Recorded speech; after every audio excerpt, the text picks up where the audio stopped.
Improvised Intelligence is sponsored by the amazing people over at Chopped Chili. If you've been a long time listener to the podcast, you know that this is my favorite brand of chili here in New Mexico. Pretty much put it on every meal that I can. They've got red chili, green chili. My personal favorite is this blend of the red and the green. I think this stuff is phenomenal. They also have frozen bags of green chili that you can order directly from their website at choppedchilico.com. You can also find them in stores around the state of New Mexico at Sprouts, Albertsons, Farmers Country Market, John Brooks, Keller's Farm Store, Lowe's Market. And you can also find them in Albuquerque, Santa Fe, Hobbs, Gallup, Tucumcari, and for all my friends in Texas, they are in El Paso. Again, choppedchilico.com. Go get yourself some amazing chili. Now back to the podcast.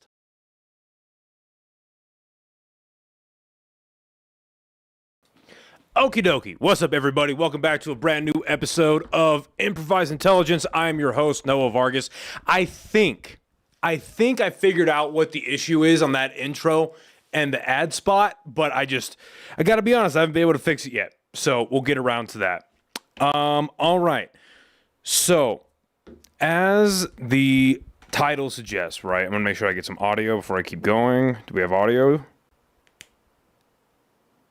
We have audio. All right. Sick. If anybody wants to throw me enough money to get a part-time producer, I will gladly take it.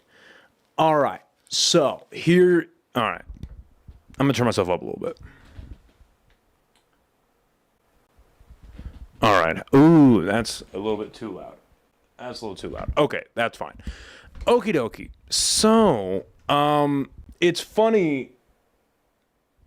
It's funny how the week progresses because, you know, I really do want to get back in the habit of doing these live episodes. And, you know, originally I was going to do this episode about Ben Shapiro because he went on Trigonometry this week, and then he had that Megyn Kelly spot, and, you know, just making an absolute fool of himself. Now, the Trigonometry thing wasn't completely terrible. He just had a few really bad spots in there. Because, you know, even a broken clock is right twice a day, I suppose.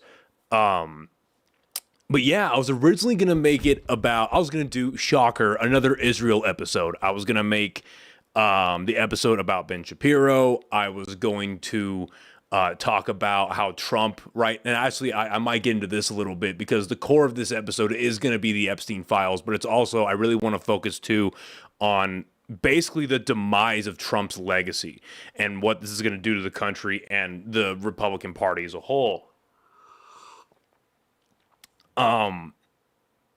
But I was going to make it about Ben Shapiro, and then Trump, I don't know if you guys saw this or not, Trump is advocating right now to the president of Israel to pardon Netanyahu, and considering how hard I went on Biden when he pardoned Fauci and his and the Biden family and all that stuff, I figured, yeah, well, we should really talk about the sitting president trying to fucking pardon a war criminal, and we'll talk about that a little bit.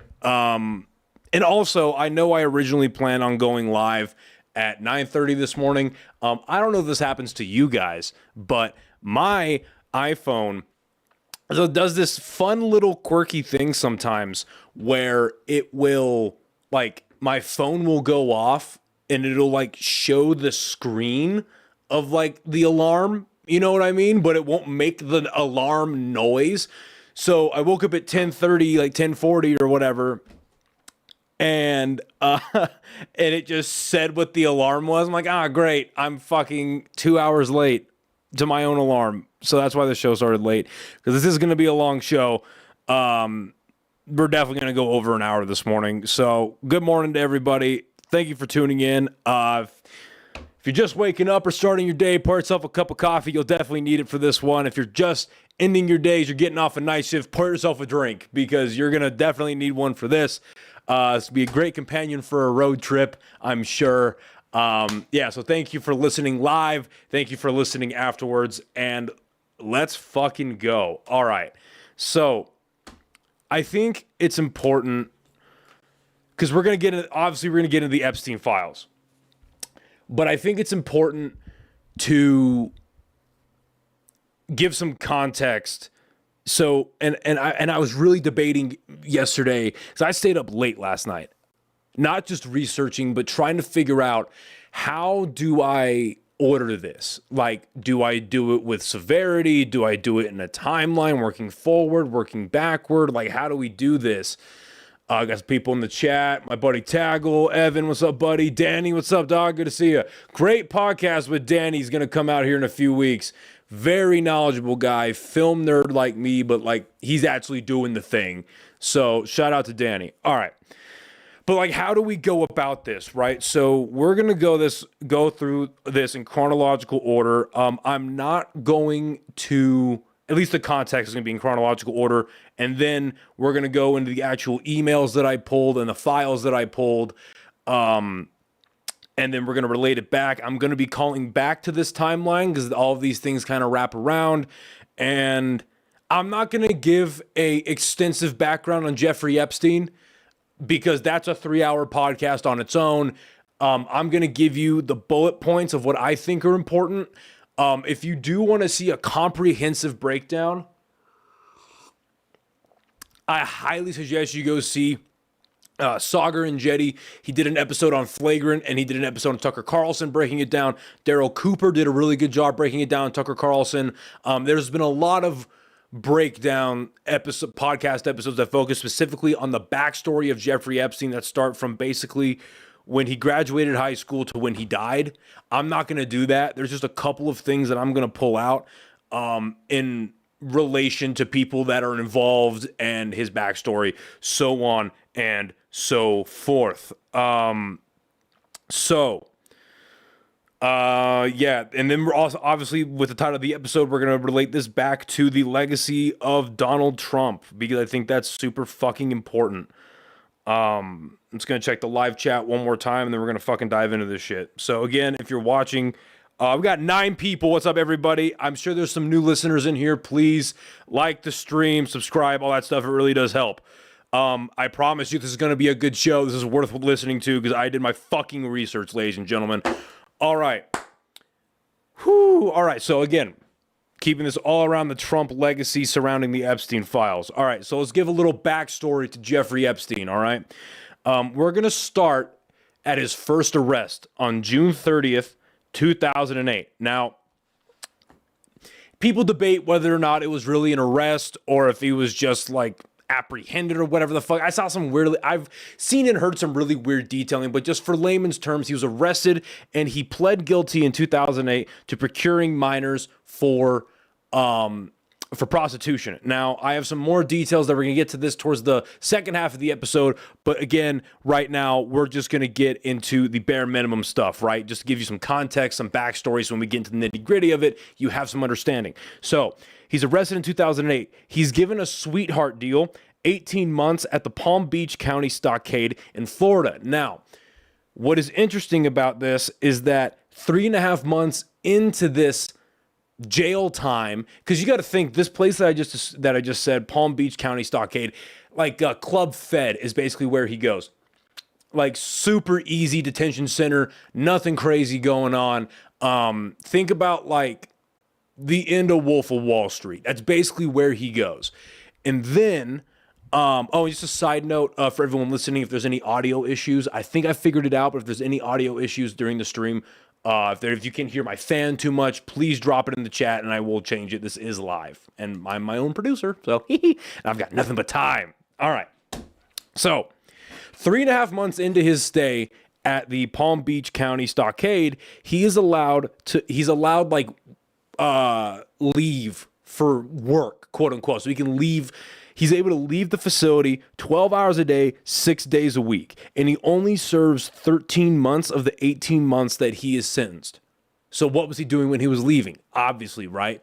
Yeah, maybe I should have started there. Okay, so let's just say you've been under a rock for the last 7 years, if not longer.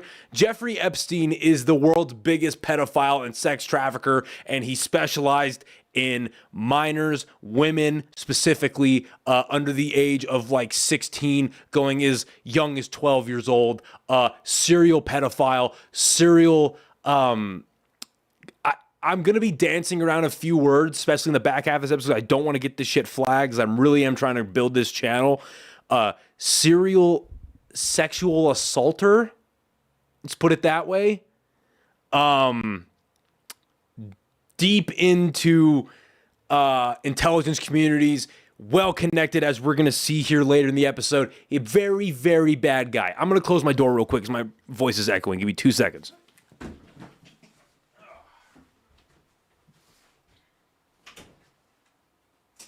Okay.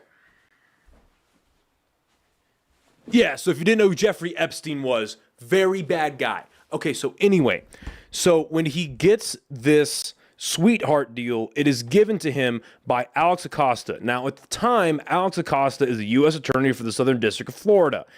The U.S. Attorney for the U.S. Attorney for the Southern District of Florida. Now, what it's called is they give him a non-prosecution agreement, right? His office makes that deal with Epstein, which stopped all federal prosecution.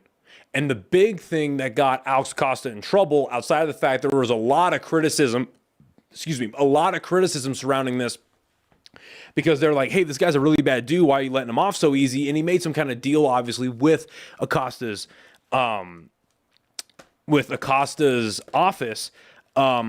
What really got him in trouble was the victims weren't told about this. And they were supposed to have been told. Now, this is where things start to get hairy, just immediately, in the public eye anyway, all right? This is where things start to get hairy. Because when Alex Acosta got asked why he gave him the sweetheart deal, why he made the deal, the direct quote from Alex Acosta was that he was told, now he didn't say who told him, but he was told that Epstein, quote, belonged to intelligence and to let him off. Okay, now another thing that's interesting about that, so actually let's stop there for a second. So he belonged to intelligence. This is where all the conspiracy theories, I don't even call them conspiracy theories, where everyone starts to believe that he was tied to the CIA, to Mossad, outside of just having a Jewish last name. We're going to talk about some weird coincidences with Benjamin Netanyahu a little bit later, but this is when people start to say, is he Mossad? Is he CIA? Is he running the blackmail ring? And we'll get into some actual blackmail that got released. Blackmail got released by that 20,000, 26,000 page dump on Thursday. There is actual blackmail that I'm going to read off to you today. Okay. Now, Alex Acosta gives him the sweetheart deal because he belongs to intelligence, and a man named William Barr, or everyone knows him as Bill Barr. Bill Barr's law firm are the ones that are defending Epstein at the time. Now, this is all in 2008. Now, let's flash forward to his arrest on July 6th of 2019. All right. Okay. So he gets arrested on July 6th of 2019. And maybe I should just start. Should I start explaining Bill Barr now? Okay. No, I'll do that after this. So, because I have notes both on here and on my computer. Okay. So Bill Barr is the U.S. Attorney General, and he comes in on February 4th, 2019. Now, obviously, 2019, Donald Trump is president, right? Jeffrey Epstein gets arrested on July 6th, 2019. Alex Acosta, our friend that gave him the sweetheart deal, is the labor secretary at this time, starting February 16th, 2017. Okay, so Bill Barr becomes the U.S. Attorney General on February 14th. Alex Acosta is the labor secretary on February 16th. And then, like I said, Epstein is arrested on July 6th. Now, as he is arrested on July 6th, all the investigations start happening, right? All the news starts kicking back up. The public, this is really when the public eye, and I would say like my generation, I'm 28, so like the millennials, maybe even the Gen Zers, they start paying attention to who Jeffrey Epstein is. And on July 19th, very important date, on July 19th, so 13 days later, Alex Acosta steps down. Not a coincidence, obviously. Okay. So, Jeffrey Epstein dies. We're just going to say that. He dies on August 10th. Okay? On August 10th, 2019, Jeffrey Epstein dies. On August 29th, 19 days after his death, all criminal charges against him get dismissed. They pin everything on him, and they basically let the charges die with the body. Okay. Now, like I said, Bill Barr is still the U.S. Attorney General until December 23rd, 2020. And that obviously he was very critical of Trump's statements about the election being stolen and yada, yada, yada. We're not going to get into that. But Bill Barr is the U.S. Attorney General, and it's important to note that Jeffrey Epstein was in federal custody at the time of his death. Bill Barr is the U.S. AG. Donald Trump is the president. Now, a little bit of background onto who Bill Barr is, okay? Like I said, former U.S. Attorney General. So, like I said earlier, Bill Barr, his law firm that he worked for was called Kirkland and Ellis. They are the ones that represented Jeffrey Epstein in the 2008 case that we were talking about earlier. Now, some weird connections. Bill Barr's dad, his name is Donald Barr. He was the headmaster of the Dalton School in New York City, which is the school that hired Jeffrey Epstein after he dropped out of college at like the age of 21 or 22 to be a math teacher.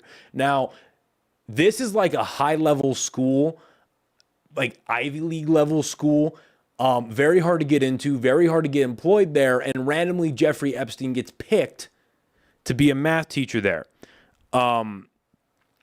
Now, there is a really weird, I want to make a note of this. There is a really weird point in Donald Barr, Bill Barr's father, and his history where he wrote this book. He writes this science fiction novel in 1973 where like it's all about like interplanetary like sex slavery and human trafficking of minors, and it's just fucking weird. It's very strange. And then let me see, I had a couple other notes I want to bring up about Bill Barr. So his dad was connected to Jeffrey Epstein when he hired him at the school. And then let's see. Okay, so in later interviews, Barr said that Epstein could have cooperated with intelligence, but he saw no firm evidence that it was possible. Obviously, I think he's fucking lying there. And then where's the other notes that I made? I think that's really it. Okay. Donald Barr had CIA connections when he worked for the OSS precursor and taught elite students through the OSS. And then Ghislaine Maxwell's father, another intelligence connection. I'm not going to go into it, but Ghislaine Maxwell's father, Robert Maxwell, worked with the CIA, I believe, and he also worked with the Reagan administration, and he helped like Reagan coordinate the whole Iran-Contra scandal. So yeah, very interesting stuff about Bill Barr. So anyway, moving on. So again, I'm trying to get the bare bones before we get into the nitty gritty of it. So now that's all in 2019. So again, this is very important. Donald Barr, who represented Epstein in 2008, is the U.S. Attorney General. Donald Trump is the president in 2019. Jeffrey Epstein is in federal custody when he dies. Okay, now that's in 2019. We're going to flash forward to this year. We're going to flash forward to May of 2025. Now, actually, let's go to November of 24. Donald Trump gets elected. He wins every swing state. He wins the popular vote. He has a higher approval rating with the country. He has the highest approval rating that any Republican has ever gotten. He has higher approval ratings getting into office in January than George W. Bush had post 9/11. Okay? He has insane approval ratings with the country. He has a massive mandate with the country. Now, specific to this conversation, he has the mandate to release the Epstein files. They campaign on being the administration of transparency. That is what they campaign on. That's what gets them into office. They're him, JD Vance, Kash Patel. They're all on these fucking podcasts saying what they're going to do if they had the power and blah, blah, blah, blah, blah, right? That is what they run on. They get into the White House. Donald Trump gets all of his appointments made except for Matt Gaetz. He ends up stepping down during the whole scandal with him, where he may or may not be a pedophile as well. We don't know. I haven't really looked into that too much. All signs point to him being not one, but who knows? I really have not looked into that much. I don't know for sure. Donald Trump gets all of his appointees in. Kash Patel, Pam Bondi, RFK, Elon Musk comes in as a non-governmental employee under Doge. All of this happens. They come in, and almost immediately when they get into office, what are they saying? Epstein who, right? We all remember Kash Patel going on all those interviews, going on Joe Rogan, saying Jeffrey Epstein killed himself. If I had incriminating stuff, I would release it, blah, blah, blah, blah. There's the released video where someone filmed Pam Bondi at lunch saying that she's got thousands of documents on her desk where it's both documents, or tens of thousands, where it's documents of the flight logs and the Epstein list, and then it's also the videos of the actual victims being assaulted and all these things. Then she's out on Fox News saying, oh, well, they're on my desk and tomorrow you're going to see a big thing. And then they touted out all of those fucking influencers with the binders. And then they release the documents and there's basically a whole lot of nothing. And all of this happens leading up to May of 2025, right? Then in May of 2025, it gets leaked from the White House that Donald Trump is instructing the FBI and the DOJ to go through all the documents to look for his name because he knows he's in there. And spoiler alert, he's in here a lot. Not just with the incriminating stuff, in business stuff, in real estate stuff. He is in here a lot. A lot. So he tells the FBI and the DOJ to go into the Epstein files to find his name because obviously he knows he's in them. This is after publicly stating they don't exist. Right? They're flip-flopping. Okay. May 30th, 2025. Elon Musk is working in Doge, all that stuff. The time of him coming to the end of Doge, the end of Doge is coming. This is when Elon Musk shows up to the White House in the Oval Office. His last time that we see him in the Oval Office, he has a black eye. When asked about his black eye, he says that his 5-year-old son punched him in the eye. Okay, sure. Why not? Okay. Shows up with a black eye. Okay. On June 6th, 2025, so about a week later, Elon Musk tweets at 12:40 in the morning that the reason the White House and the DOJ and the FBI are not releasing the Epstein files is because Donald Trump is in them.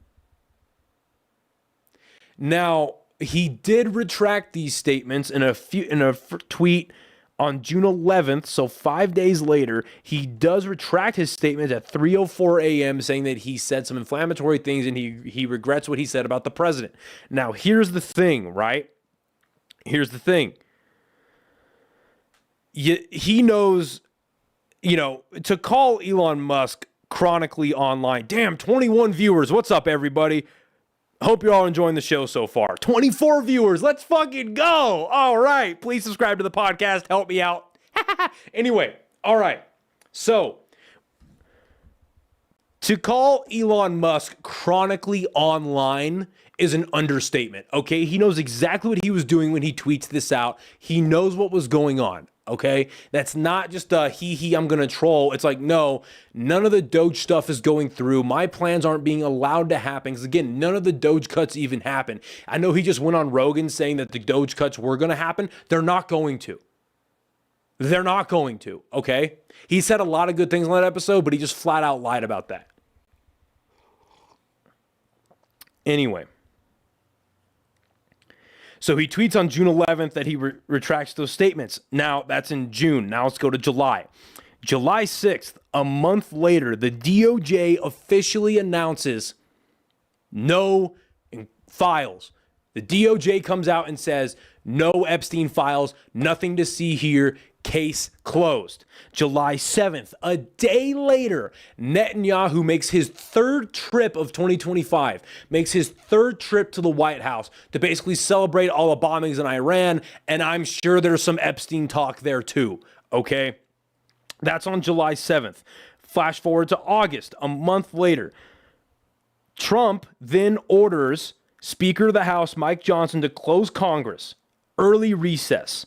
All right. Now, while this is happening, probably I remember hearing about this and seeing things as early as May, if not April, but certainly at this time in August, you've got Thomas Massie and Marjorie Taylor Greene going all over social media, doing a bunch of interviews with the legacy media, saying that they are trying to push for a vote to release the Epstein files in their entirety. A lot of you may remember that they were in front of, maybe they were in front of the House of Representatives, I want to say, where they had like that summit where they're doing a big interview thing and they had a bunch of victims come up and speak about how they're getting their own list together. And if the government won't say who were the perpetrators and the predators, they were going to do it. And I want to say that I saved a quote from Thomas Massie where he just flat out said that him and Marjorie Taylor Greene were going to go on the House floor and say it themselves. Yeah, so this is from Thomas Massie. They had decided to compile their own list, but the reality is if they try to release that list, they're going to be sued into homelessness. They will be attacked. They will have death threats. And so what my colleague Marjorie Taylor Greene volunteered to do, and I've volunteered to do as well, is to read that list on the floor of the House of Representatives, because our founders put into the Constitution speech or debate immunity, which says that we can't be prosecuted for what we say on the floor of the House. So we're willing to help those survivors get those names out there. The survivors... Okay. So now that video was posted on Instagram on September 4th. So let's say late August into September is when Thomas Massie comes out and says that. So, and Thomas Massie also had put out, that I couldn't find the tweet last night when I was doing my research. I have a follow-up tweet in October, and we'll get into that here in a second. But Thomas Massie had put out on his Instagram and on his Twitter that they had 217 votes and needed one vote more to completely release the Epstein files. But the Speaker of the House, Mike Johnson, had sent everyone home in an early recess before they could do that. Clearly avoiding a vote on the Epstein files. That was, again, like I said, being led by Thomas Massie and Marjorie Taylor Greene. Okay. Then we flip forward to August of 2025, so last month, right? The government officially shuts down on October 1st. Now, there obviously is a lot of finger pointing of like why this was happening. The Democrats were shutting it down. The Republicans were refusing to negotiate, blah, blah, blah, blah, but stuff about the ACA and illegals getting fucking healthcare and blah, blah, blah, blah, blah, shit like that, right? I have a tweet from Thomas Massie. Let me find it really quick. I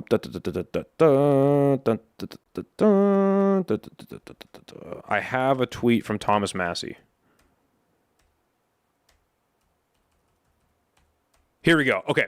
So this is on August 5th at 3:47 p.m. The government is shut down, but the House refuses to go back in session. Why are we in recess? Because the day we go back into session, I have 218 votes for the discharge petition to force a vote on releasing the Epstein files. And then he tags Speaker Johnson, doesn't want that to be the news. Okay, so they're still pressuring for this.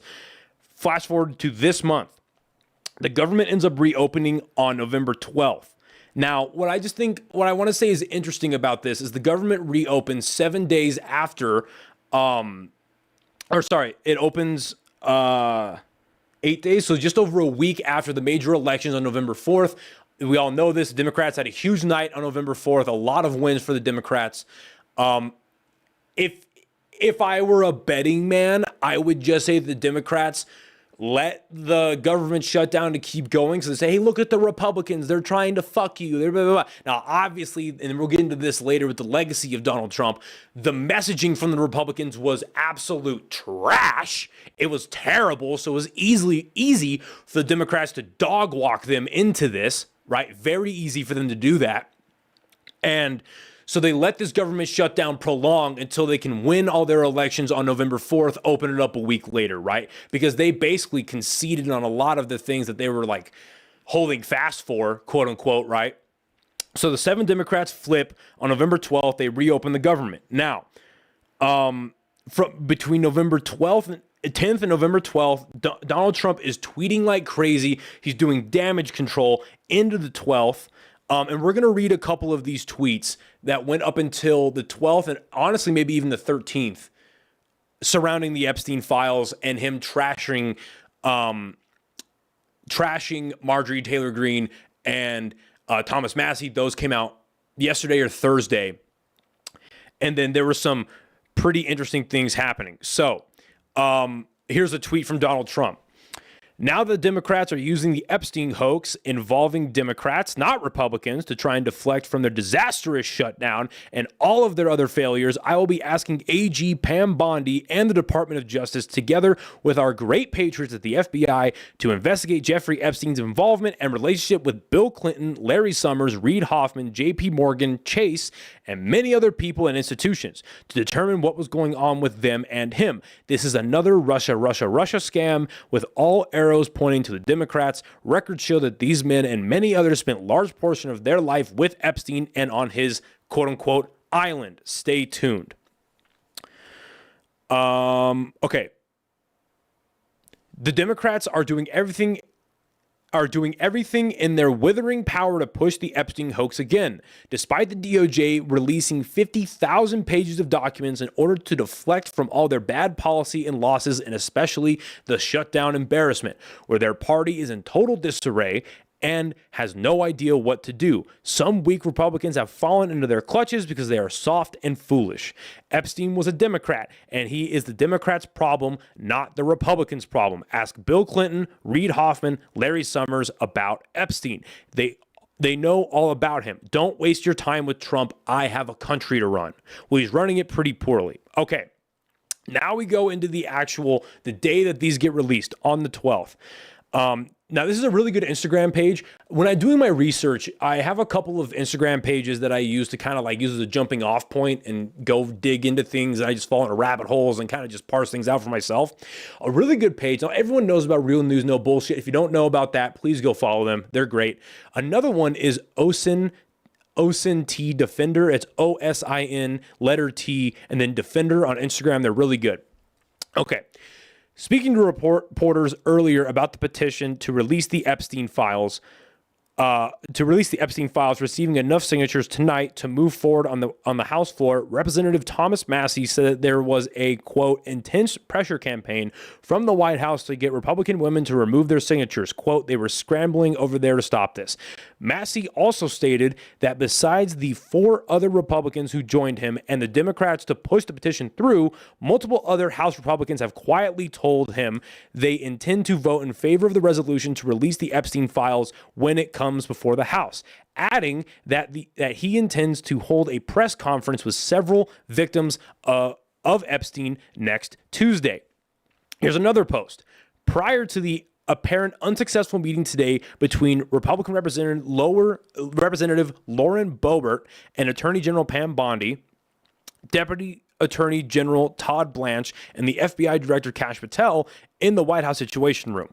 President Donald J. Trump is reported to have personally called both Boebert and Nancy Mace, Representative Nancy Mace, on Tuesday morning, urging them to withdraw their signatures from the petition to release the Epstein files, with Boebert said to have rejected the request, while Mace didn't answer the call and is yet to speak with President Trump, according to Axios. Okay. Well, even while President and trying to hide the Epstein, because they're doing this weird flip-flop thing. Both Trump and his administration. Now, we obviously know the Epstein files are real. We fucking have them. We'll get into that here in a second. I'm fucking giddy with some morbid excitement to read these to you guys because I read some genuinely disgusting things last night. I was up till about 2 a.m. Okay, now we've got a couple of tweets about Thomas Massie and Marjorie Taylor Greene. So Donald Trump tweeted this out, or I guess put this out on fucking Truth Social or whatever. On November 14th, so last night at 7:31 p.m., this is after the Epstein files, the initial 20,000 have been released. I am withdrawing my support and endorsement of, quote, Congresswoman Marjorie Taylor Greene of the great state of Georgia. over the past few weeks, despite my creating record achievements for our country, including a total and complete victory on the shutdown, closed borders, low taxes, no men and women's sports, or transgender for everyone, ending DEI, stopping Biden's record-setting inflation, biggest regulation cuts in history, stopping 8 wars, all caps, 8 wars, rebuilding our military, being respected by every country in the world, in parentheses, as opposed to being the laughingstock that we were just 12 months ago, in parentheses, having trillions of dollars, parentheses, record setting, in parentheses, invested in the USA and having created the, quote, hottest country anywhere in the world from being a dead country just 12 months ago, and so much more. All I see is, quote, wacky Marjorie do is complain, complain, complain.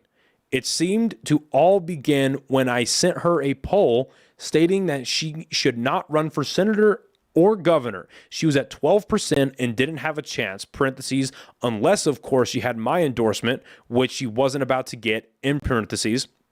She has told many people that she is upset that I don't return her phone calls anymore, but the 219 congressmen and women, 53 U.S. senators, 24 cabinet members in almost 200 countries, and an otherwise normal life to lead, I can't take a ranting lunatic's call every day.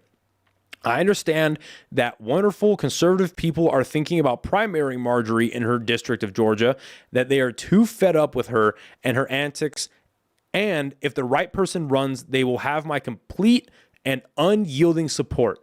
She has gone far left, even doing The View with their low IQ Republican hating anchors. Thank you for your attention to this matter. Make America great again. All I have to say about that is just from what I'm seeing on public discourse online, the support for Marjorie Taylor Greene has never been higher.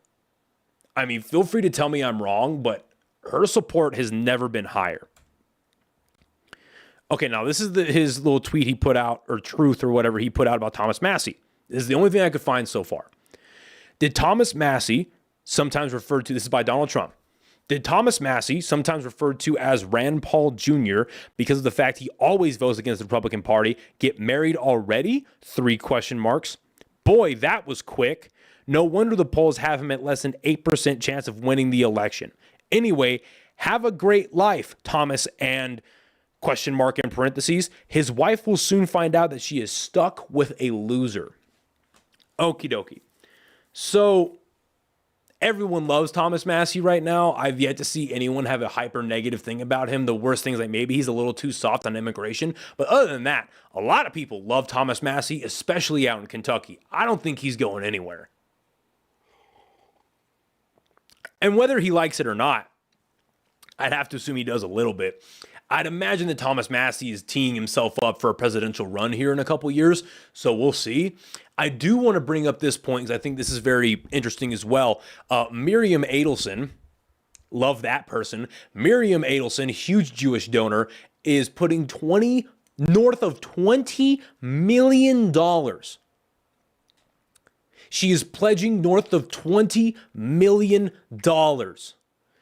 to the opponent of Thomas Massie right now in the election. So, or for his next upcoming election. Okay. Then on so what we have coming up, November 18th, there is about 100 Republicans are expected to flip on the vote and release all of the Epstein files. Now, this is when we get into the good stuff.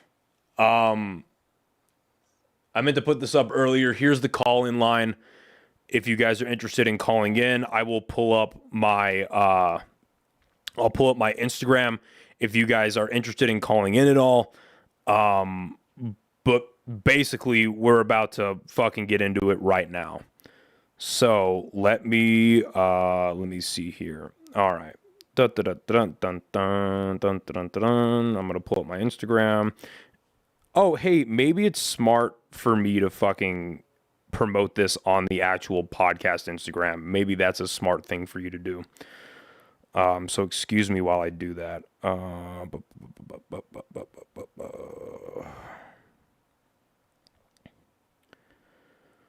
this is great for a podcast. I know, I'm sorry. It's going to do that. And we're going to go over here. And we're going to do that. And we're going to do that. Okie dokie. Let's get into the fucking nitty gritty of this, shall we? All right. So, over 20,000 pages of the Epstein files got released last night, or on Thursday, on the 12th rather. Now, I did not go through all of the Epstein files. Obviously, there are a lot of them. It would take weeks to properly go through them, if not months, to properly go through them and get everything like and thoroughly investigate it, right? It would take a lot to do that. Actually, I'm going to take the call-in line off for now, and then I'll take it off or put it back on here in a second. I got a chat in here. Does the Senate have enough to vote on the Epstein files as well? I believe so. I believe they do. There are no roadblocks. And then actually, to bring up another point on that too, I do have a video. I'll just play it now of Speaker Johnson talking about the release of the files. Let me find it really quick. Yeah, so this is Speaker Johnson talking about the release of the files. This tonight, and I think this is a shame to a lot of the Hill Press Corps. I'm not going to name any of you by name, but I haven't seen many stories written yet about the fact that we put the discharge up for unanimous consent on the floor tonight. The Republicans, the Speaker, and the Republicans asked for unanimous consent to just go ahead and pass the discharge because I think it's a moot point.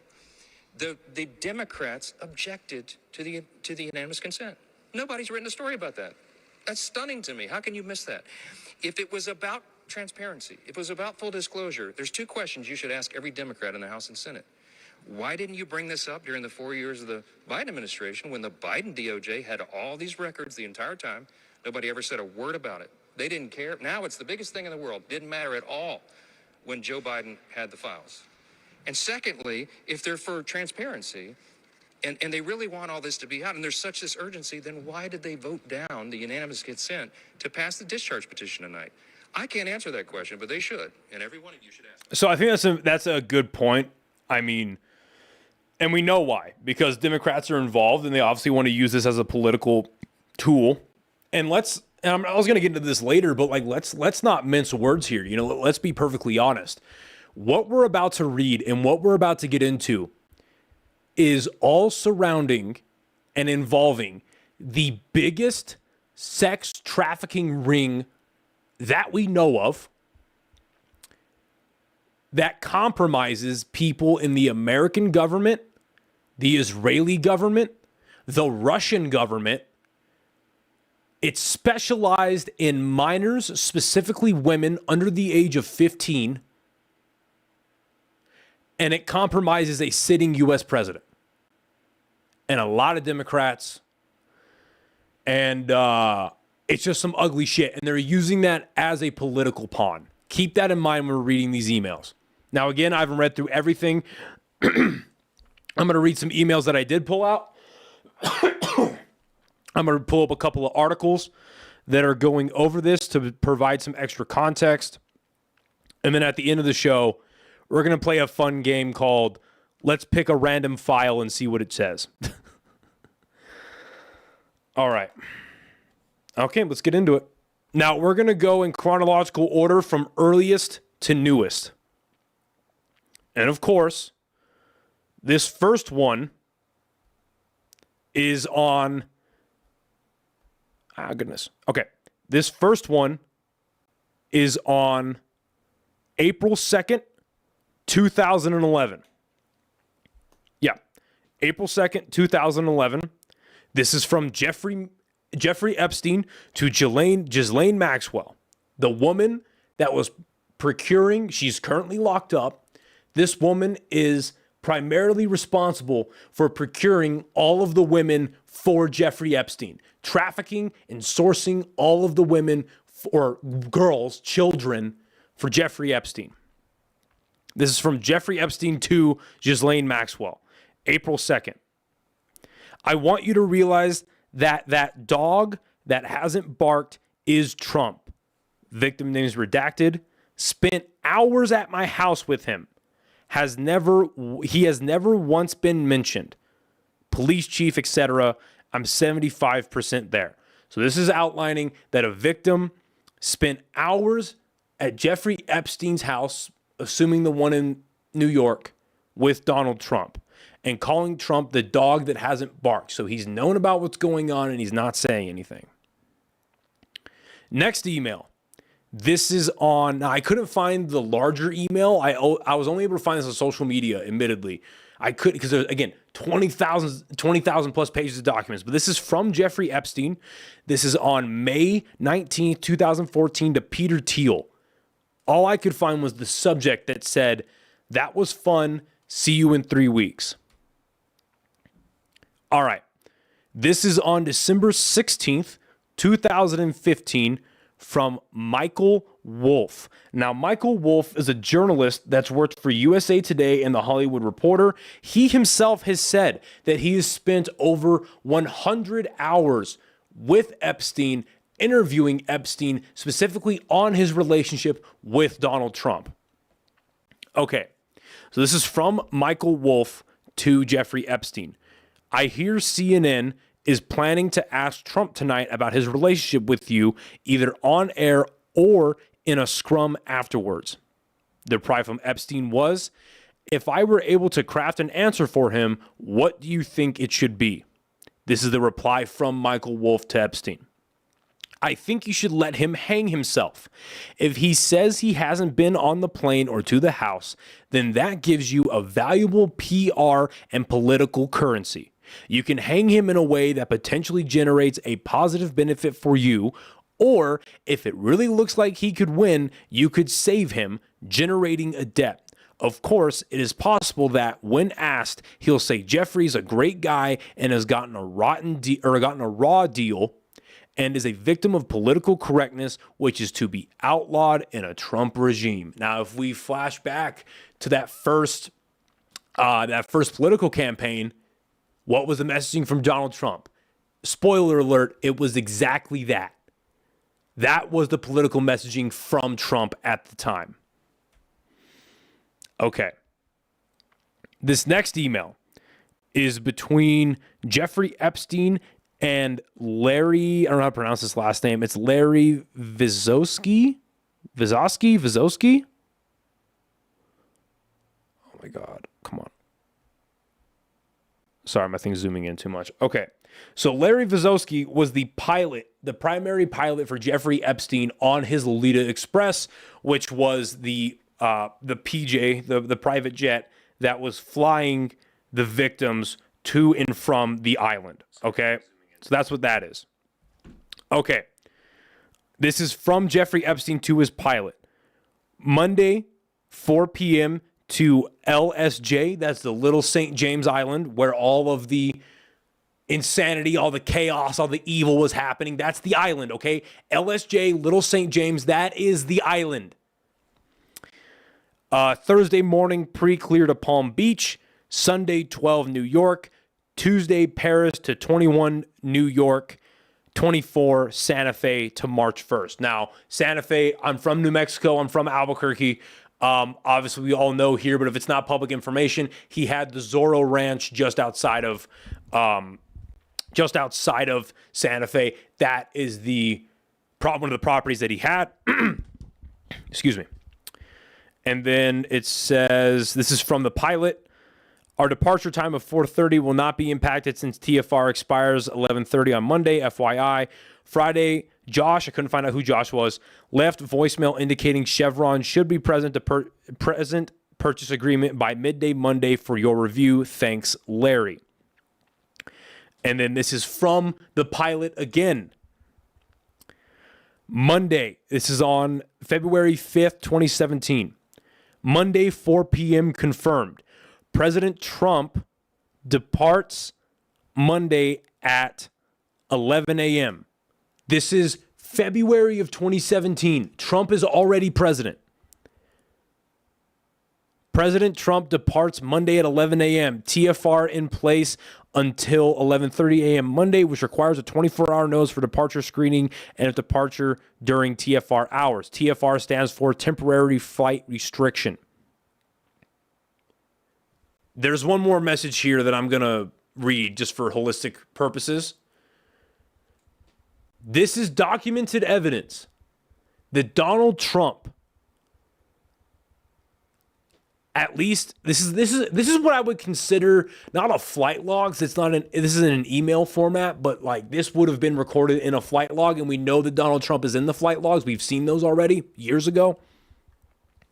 But this is from the pilot to Jeffrey Epstein. It says Epstein's email right here, jeevacation@gmail.com. This is Trump going to the pedophile island while he is president.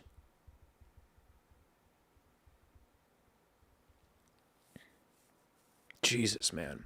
Okay. So that's in February. And then the final email is on April 16th, 2017, from the pilot to Jeffrey Epstein. Jeffrey, due to staffing issues, Customs cannot use North Ramp, only pre-clear in main building. Trump is supposed to depart 4 p.m., latest at 4:30. Flight time is 2 hours and 25 minutes. Do you want PBI Customs or pre-clear STT? Thanks, Larry. Sent from my iPhone. So in both February and April of 2017, Donald Trump went to the island. That's what these emails from the pilot are saying to Epstein. All right, moving on. Now, this next email is from Landon Thomas Jr. Now, his signature says that he's a financial reporter for the New York Times. Most I can find on him is that he was a journalist, so that tracks, right? So this is September 27, 2017. Subject is got another call from Connolly. He's digging around again. Not clear if it's another book or expanded paperback version. Was asking me all sorts of questions about why you hired Ken Starr. I told him I had no idea. I think he is doing some Trump-related digging too. Anyway, for what it's worth. And he sent him a website called topics.nytimes.com. Times topics, people, Landon Thomas Jr. Jesus. So Connolly, I thought I had this written down. I apologize. Let me look it up one more time. So Connolly is John Connolly. He wrote the Jeffrey Epstein story with James Patterson. It's called Filthy Rich, and they got made into a Netflix documentary. So he's letting Epstein know that he's digging around again. That's what that email is. Okay, now here's a very weird one. Now I try to stay away from the conspiracy stuff. We're going to get tinfoil hat right now. Okay, we are going to get tinfoil hat right now. Okay. This is again from Landon Thomas Jr.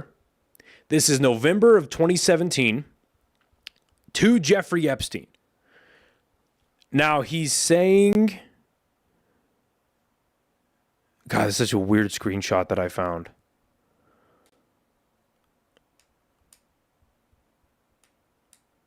Okay. Actually, so I'm going to read. Okay, so it's the same day, but this is at 5:42 in the morning from Jeffrey Epstein. He's sending Landon Thomas Jr. a link from people.com, and the hyperlink says people.com/movies/Harvey Weinstein hired intelligence agencies to spy on accusers, Rose McGowan. So Epstein sends that hyperlink, and it says, the body of the email says, the same BOIES, same boys, whatever, that represents who makes them totally fabricated claims, Gore, RE, so referencing Gore and Clinton, BOIES clients. He refuses to ask them their version of events. They were never on the island, though. She gave him details of a dinner. I have never met Al Gore or his wife. This is from Epstein. Boys is going to be in the firing line from the Biz View. He represented Hank Greenberg, AIG. I'm assuming that means Assistant Inspector General. His fees were never paid as the appeals court overturned the win, but AIG it's an insurance company. Never mind.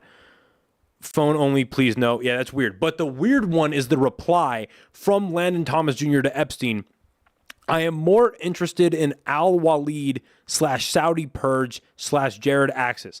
Al-Walid and President go a ways back, don't they? Now, Al-Walid is supposed to have orchestrated the assassination of a Saudi prince. This is where it gets into conspiracy, because this is getting tied back to the Vegas shooting in 2017. And so I'm just going to read really quick the little Wikipedia blurb, and then I'm going to read a Grok conversation, at least bits of it. So this is the Wikipedia blurb about the conspiracies that connect Saudi Arabia to the Vegas shooting.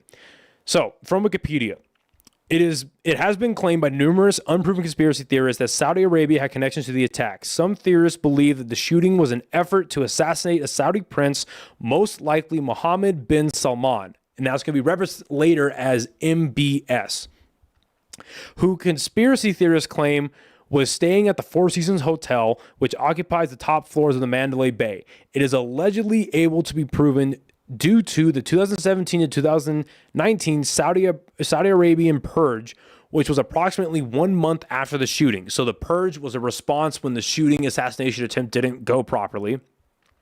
Saudi Arabia's public investment fund has made significant investments in MGM, which owns Mandalay Bay and much of the Vegas Strip. This investment is part of an overall effort to diversify its economy and minimize reliance on oil earnings. Now, somebody decided to go into Grok. And ask it a question.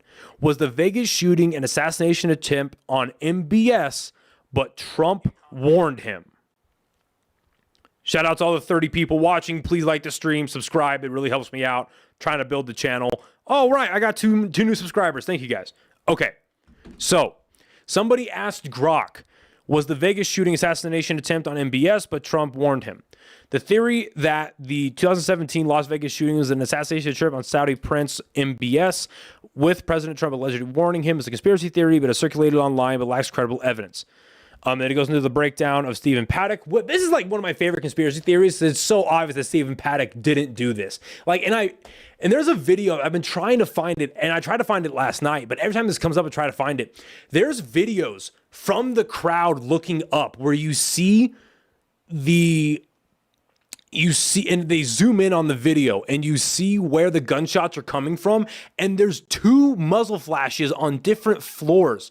And anybody who has any type of military experience, military exposure, A, it sounds like 240 Bravos, and B, it's going brrrah, brrrah, brrrah, brrrah. That's talking guns, right? And you do that to keep the rate of fire up for when people are reloading, or a gun is reloading, so on and so forth.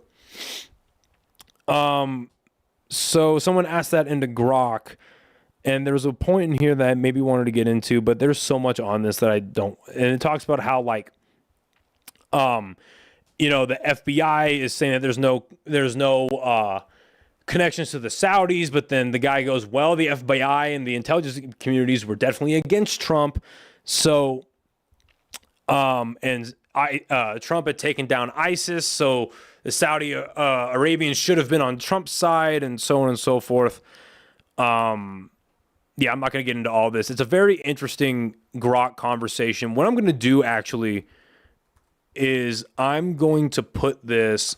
Let me see if YouTube will let me edit the... Or actually, what I'll do, if you guys want to look into this, I'm just going to put the... I'm going to put this Grok conversation into the chat if you guys want to read the whole thing.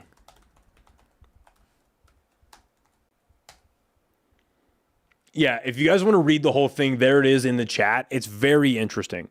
But yeah, you can definitely look into that if you like.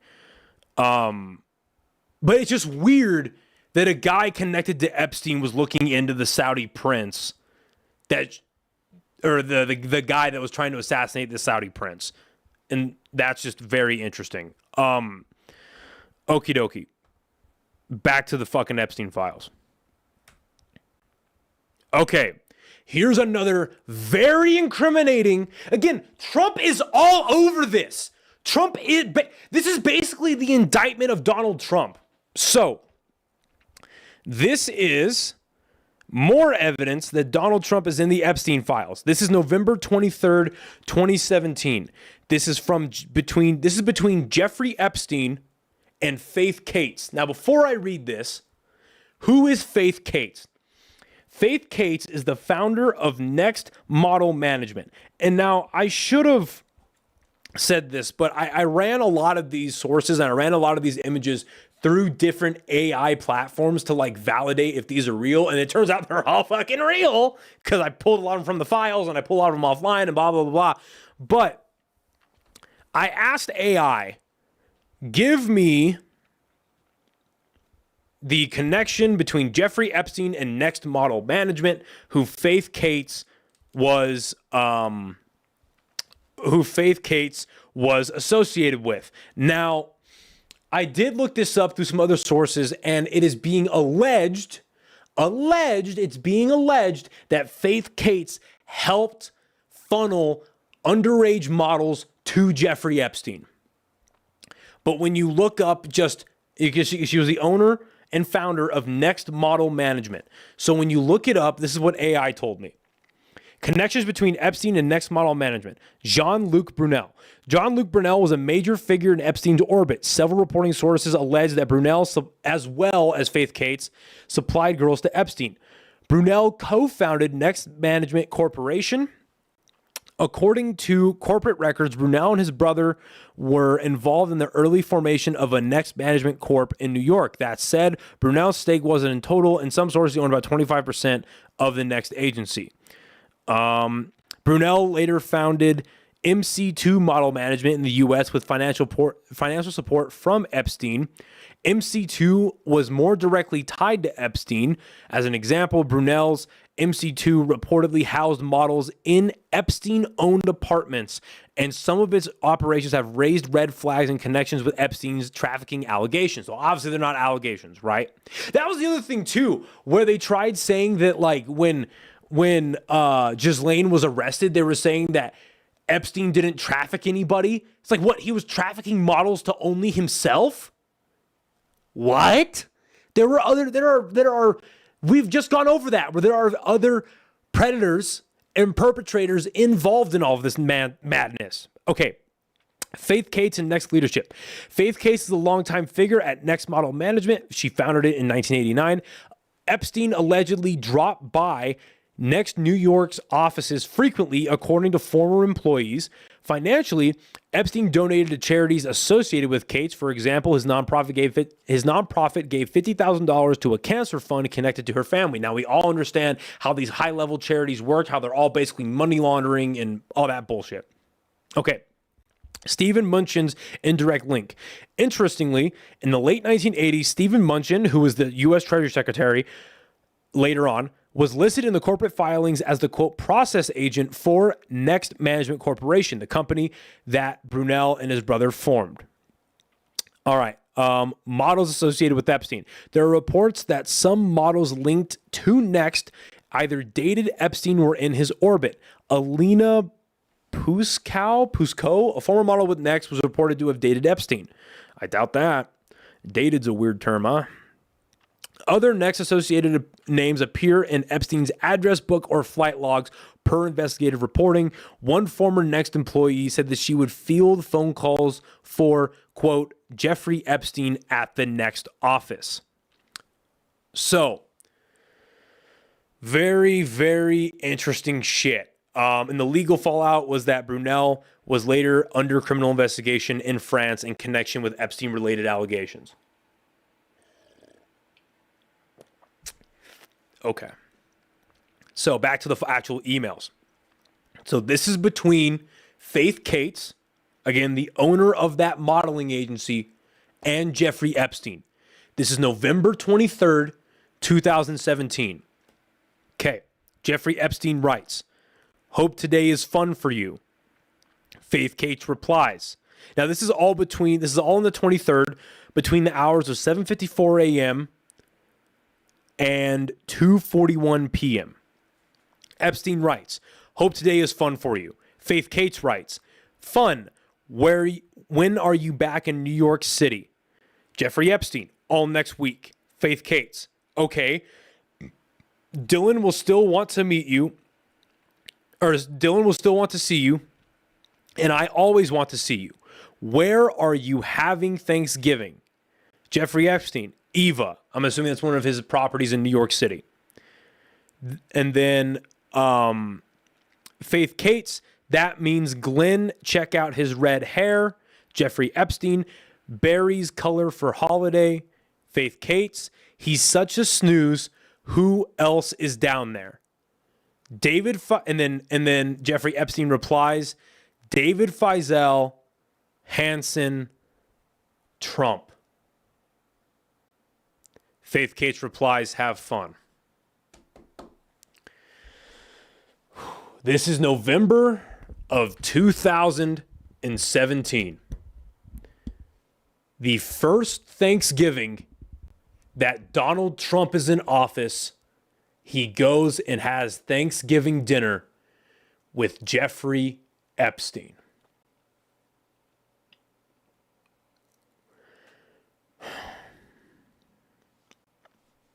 I mean, that kind of speaks for itself, doesn't it?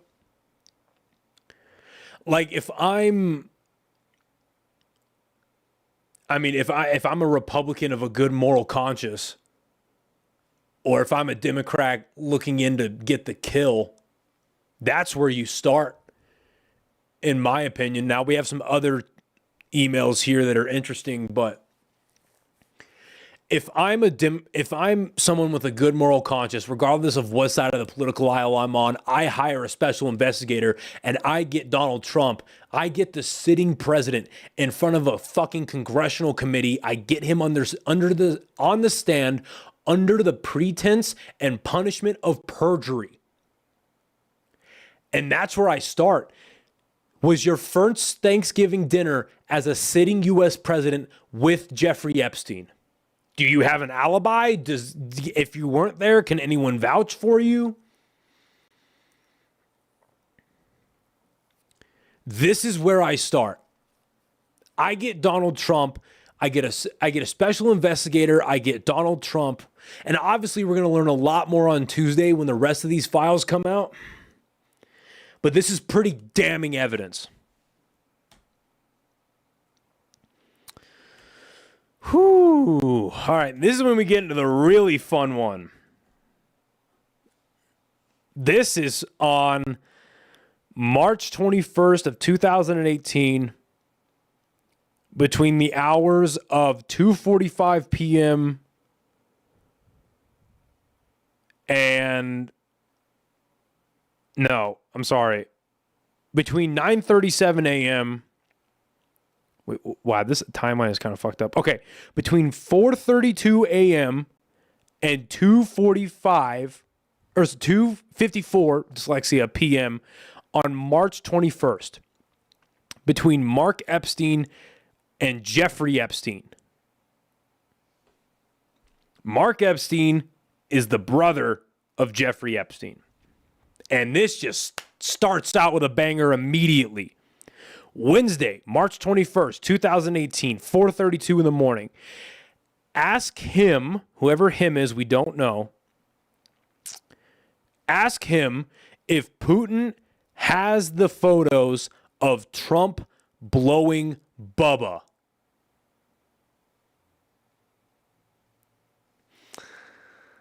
Whew.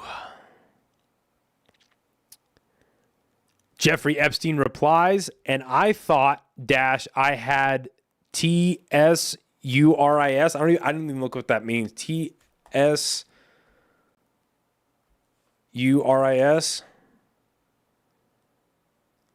Trouble or woe. So I thought I had trouble. Then the brother replies, you and your boy Donnie can make a remake of the movie Get Hard. Jeffrey replies, you mean Donnie T? Brother replies, I'd rather be in Donnie D's shoes. Now, there's some incestual, weird conversations. Listen, I'm an only child. I don't have a brother. I have some very close friends that I love very much. I would never joke around like that with them. That's weird. I'll joke around about them being a couple of gay boys, but I wouldn't be like, I want to suck your dick, buddy. I'm not going to do that. Now, there is no evidence that, like, Clinton's name, Bill Clinton's name, is not in here calling him Bubba. However, I decided to look up any time that Clinton is referred to as Bubba. Let me pull up my notes here.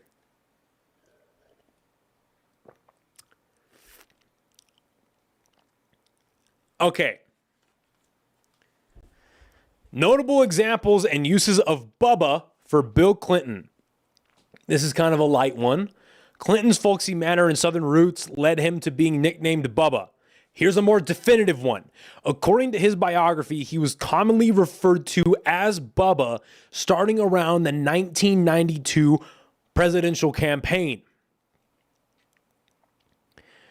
The Don Imus radio show. In his campaign, Don Imus, who's a radio host, regularly called Clinton Bubba.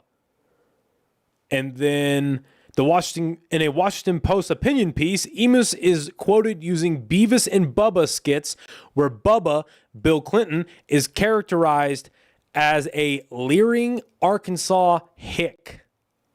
According to a New Yorker profile during 1992 interview, Clinton suggested Imus calling him Bubba, saying it's just Southern for Minch. Campaign tour.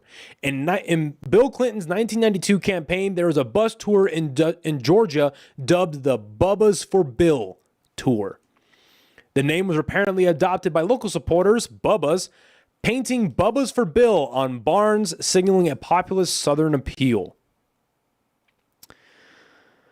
Well, what more do you need? What fucking more do you need? And now there's another Russia email in here that I'll read. But basically what this is saying is that at a bare minimum, Vladimir Putin has seen and possibly owns pictures of Donald Trump sucking Bill Clinton's dick. What the fuck? What else do you need? Oh, like, is that illegal? No. Is that pedophilia, prostitution? No. But it's blackmail. This goes into it being a blackmail ring. This shows that all this political fighting and the Democrats, the Republicans, the left, the right, they all hate each other. Now we all got this, most recently got it confirmed for ourselves when it was at Carter's funeral, I want to say, where Trump and Obama were shooting the shit. Kamala Harris tried to get in on it, and they just stopped talking. Then she looked away, and they started talking again. We all know this is a bunch of bullshit. They're literally sucking each other's dicks.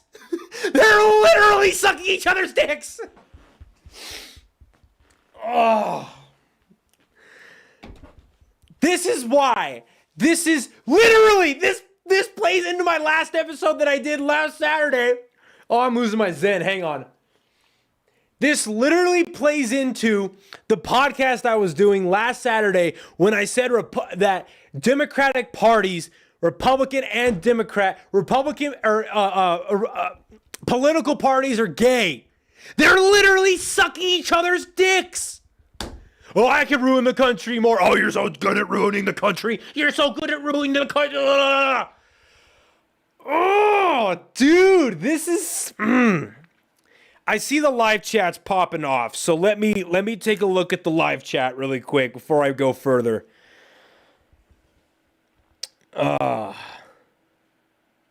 Okay. Carlos says, I did see something that there's another powerful real estate guy whose middle name is Bubba. I don't know, but either way, no, I don't buy it just because of how closely tied Jeffrey Epstein was to Bill Clinton, and how whenever the Epstein, if we remember, especially during the 2015-2016 campaign, Trump continuously brought up how hard of a time the Clintons, specifically Bill Clinton, would have with the Epstein files. All signs point to Clinton. All signs point to Clinton. Jason Schmidt writes, the Bubba Dick Gambit, how will Trump recover? Yeah, I don't think there is. We'll get into that later, but I don't think there is recovering from this. Bubba Mills is the CEO and owner of, this is from Carlos, of Coran Consulting and Coaching, an international real estate, mortgage, and small business coaching company. Okay, I mean, maybe. I mean, let's just do some investigating on that really quick. Okay, let's just look that up. Actually, I'll just go to AI because that'll be quicker. God bless AI, I guess. Please don't kill me when you become the Terminator. So okay, so show me any. How do I word this? Let's see. How do I word this?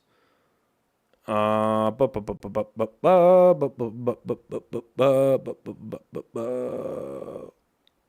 let's just do it that way. Okay. Explain any ties between Coran Consulting and Coaching, between coaching and Jeffrey Epstein. Let's see what AI has to say about that. No credible evidence of any meaningful connection between that company and Jeffrey Epstein.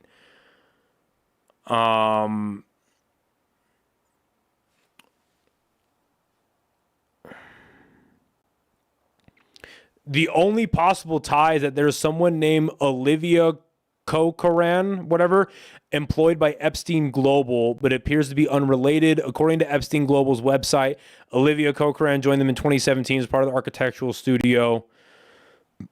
There's a name overlap. Epstein's network was very broad. No evidence. So, yeah, it's Clinton, dude. It is one. I mean, it's good to investigate every single route for sure, but it's so clearly Epstein. Or so clearly Clinton. All right. Okie dokie. So. Okay, so that's the big one, right? Donald Trump was sucking off Bill Clinton, and Putin might have the pictures. Political parties are gay. Political parties are gay. All right. Next email. Because there's more. Okay, here's the weird one. This is the next Russia connection. So this is between Jeffrey Epstein and I don't know how to pronounce this name. It's a foreign name. It's Thorbjørn Jagland. Now, Thorbjørn Jagland is the former prime minister of Norway. This is on June 24th, 2018. Jeffrey Epstein says, I think you might suggest to Putin that Lavrov can get insight on talking to me. Vitaly Shurkin used to, but he died, ? Now, Sergei Lavrov was the minister, I guess he still is, the minister of foreign affairs in Russia. Vitaly Shurkin is a Russian ambassador to the United Nations, and he died of a heart attack. So he's trying to get a meeting with Putin and trying to tell him that Lavrov can get better insight, I'm assuming on Trump, and I'll say why in a bit, by talking to Epstein. Thorbjørn Jagland, I don't know how to pronounce that, I'm sorry, replies saying, I'll meet Lavrov's assistant on Monday and will suggest, thank you for a lovely evening. I'll come to UN high-level week. And then Jeffrey Epstein replies saying, Churkin was great. He understood Trump after our conversations. It is not complex. He must be He must be seen to get something. It's that simple. Now, why is this an interesting? In my opinion, what this tells us is that, because we've illustrated here, and we all know this, that Jeffrey Epstein was a well-connected individual. And Jeffrey Epstein, at least what I can extrapolate from this email, is that Jeffrey Epstein, at a minimum, this is in 2018, at a minimum, had a history of coaching foreign ambassadors on how to deal with Trump. Now, obviously, now I have an article. I might go into it here in a second because I think it ties into this. But Jeffrey Epstein had a very negative, or at least boyish, view of Donald Trump. I mean, let's read that again. He understood Trump after our conversations. It is not complex. He must be seen to get something. It's that simple. As long as you can convince Donald Trump that he's going to get the bigger end of the stick out of the deal, you can make any deal with him. Now, and I've been on this side of the argument, for a minute, because we all know that, at least peripherally, we all know that Donald Trump, he's had a lot of bankruptcies, failures in business, but the guy is rich as shit. So what I always chalked that up to was, he turned that small loan of $1 million into an empire, and he's been able to make all this money. And I think what everyone, what it's hard for anybody to deny is that Donald Trump is one of, if not the greatest self-promoter that has ever lived. He's amazing at marketing himself. He's amazing at promoting himself. And he must be doing something right in business. I'm not convinced that I could turn $1 million into this $1 billion empire. I don't know, but maybe it's not who you are, it's who you know. So maybe it's that. He had a very boyish and negative outlook on Trump. Now, this is an interesting article that I found. This is from abc.net.au. So this is an Australian publication. Jeffrey Epstein emails show how he kept tabs on Donald Trump for years. A year before his suicide, bullshit. In a cell outside a New York Metropolitan Correctional Center, Jeffrey Epstein was exchanging emails about his one-time friend, Donald Trump. Quote, "You see, I know how dirty Donald is," he wrote in August of 2018. The subject line of an email referenced in a New York Times opinion piece about a case in which Trump's longtime fixer, Michael Cohen, pled guilty to campaign financing violations. This is the email that I just read. "I think you might suggest to Putin that Lavrov can get insight on talking to me," Epstein wrote in a 2018 email to Thorbjørn Jagland, a former prime minister of Norway who was leading the Council of Europe at the time of the exchange. Trump and Epstein's widely discussed relationship is now firmly back in the spotlight following email. There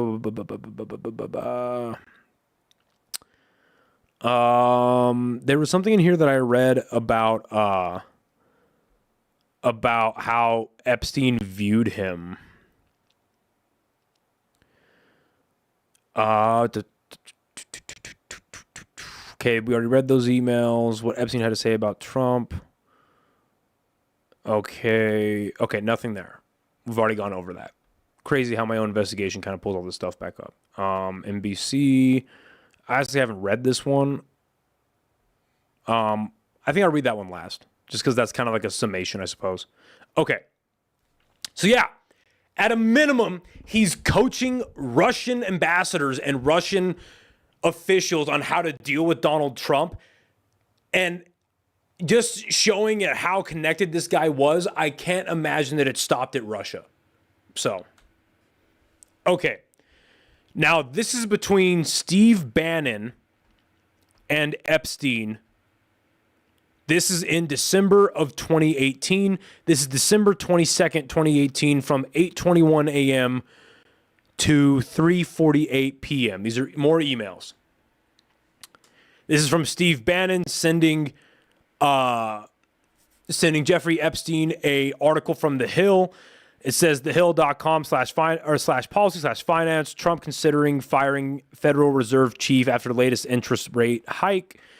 Jeffrey Epstein replies, in 1993, Powell began working as a manager director for Bankers Trust, but he quit in 1995 after the bank got into trouble when several customers suffered large losses due to derivatives. Then he went back to work for Dillon Reed and Company. Bannon replies, perfect mention hit. Epstein replies, getting rid of Powell much more important than Syria/Mattis, because we all remember where General Mattis was having a big tiff with Donald Trump over his intervention policies. I guess Pompeo, only one left, unless Ambassador Heather has a great idea. First, Jared and Ivanka need to go. Jared Kushner and Ivanka Trump need to go. Steve Bannon replies, can you get rid of Powell or really get rid of Munchin? And then Jeffrey Epstein replies, one unusual thing about Powell's appointment is that he's a lawyer, not an economist. From Yellen, going back to Alan Greenspan, who started his chair in 1987, all Fed chairs have had a PhD in economics. Alan Blinder, an economist at Princeton, has said that a doctorate has become more or less a prerequisite of the job. Without one, he told Harvard Business Review, quote, the Fed staff will run technical rings around you, end quote. While that remains to be seen, it is true that there are over 300 PhD economists on the Fed staff, and Powell could end up needing to lean on their expertise more than a Fed chair with a doctorate in economics might. Now, what I find is interesting about that, other than just the correspondence between getting that Jeffrey Epstein may or may not have the power to get rid of people in the American administration, the American government, the fact that that's the most cohesive and well-written and well-thought-out email from Jeffrey Epstein is all about money and the Fed and the Fed and all that kind of stuff, and it's between him and Steve Bannon. So clearly, him and Steve Bannon had a more than cordial relationship. Okay, now here's another damning piece of evidence. And again, just in case you're getting into the stream a little late, we're going through all these emails in chronological order from the earliest to the latest. This is in January 2019, the year that he dies. You're never going to see me say that he committed suicide, and I believe it. All right, this is a pretty damning one. January 31st, 2019. This is from Jeffrey Epstein to Michael Wolff at 10:47 p.m. And again, Michael Wolff is the journalist we talked about earlier, who spent over 100 hours with Epstein. Victim's name is blocked out, so victim at Mar-a-Lago. Another redacted sentence. I don't know what it says, but it just says redacted, because like the redacted on the first one literally says victim. So it's victim, Mar-a-Lago, and then another redacted sentence. Trump said, this is from Epstein to Michael Wolff. Trump said he asked me to resign. Never a member ever. Of course he knew about the girls. He asked Ghislaine to stop. Now, this has always been my theory, because apparently now I know that Trump sucked off Bill Clinton, but Trump never gave me necessary pedophile vibes. Now, there is that email we read earlier that he spent hours with one of the victims at Epstein's house. Maybe some fucking pedophile stuff went down then, but I don't know. I don't know. But he definitely knew about it. He definitely knew about the shit going down. Whew. So let's read that one again. We're still going 12 viewers strong. Thank you very much. If you haven't already, please like the video. Please subscribe to the podcast. It really does help a lot. Of course he knew about the girls. He asked Ghislaine to stop. All right. Next email. Whew. Whoopsie. Okay, this is between Jeffrey Epstein and Steve Bannon. See where it begins. All right, this is from 4:32 a.m. on June 3rd. Oh, I just lost it. Fuck, where'd it go? There it is. 4:32 a.m. June 3rd, to 4:51 a.m. This is from Jeffrey Epstein. It looks like this is from Jeffrey Epstein. Message: Prince Andrew and Trump today. Too funny. Another message from Epstein. Recall Prince Andrew's accuser came out of Mar-a-Lago. Then this is the reply from Steve Bannon. Can't believe nobody is making you the connective tissue. Jeffrey Epstein. F and B only. And then there's a reply from Steve Bannon, but it doesn't say what he said. Now, I think if I'm looking at this, this is an admission. Oh, and then following that, this is on the same, or no, it's not. I'll get to that later. So if I'm looking at this and I'm an investigative prosecutor, this is an admission of guilt that Steve Bannon knew what was going on. And maybe this is damning evidence. I mean, this is not saying what Prince Andrew and Trump did, but it says that they met with Jeffrey Epstein in June of 2019, deep into the Trump administration's first tenure as president. And this is showing, so it says F&B. The only thing I could find is that typically it just means food and beverage. Now, where my conspiratorial brain goes to is if we all remember the Pizzagate scandal and they had all those coded messages. And I'll just bring up some examples here really quick. And there were code words for the child sex trafficking ring, meaning cheese pizza was the code word for child pornography, and other words like hot dog and pasta had like double meanings. Like all the emails from Clinton came out when Obama was in office, talking about like ordering children or ordering sex slaves to the White House and shit like that. You know, it's it could be one of those things. But at a minimum here, Steve Bannon knew what was going on. All right, and then our final email is from Jeffrey Epstein to himself, and it says list for Steve Bannon, and it's just a bunch of random names, and the only notable ones in here is like Prince Andrews, Jagland, Clinton, Pastrana, Richardson. I'm assuming that's Bill Richardson, the former governor of New Mexico. It says Schumer, so I'm assuming Chuck Schumer.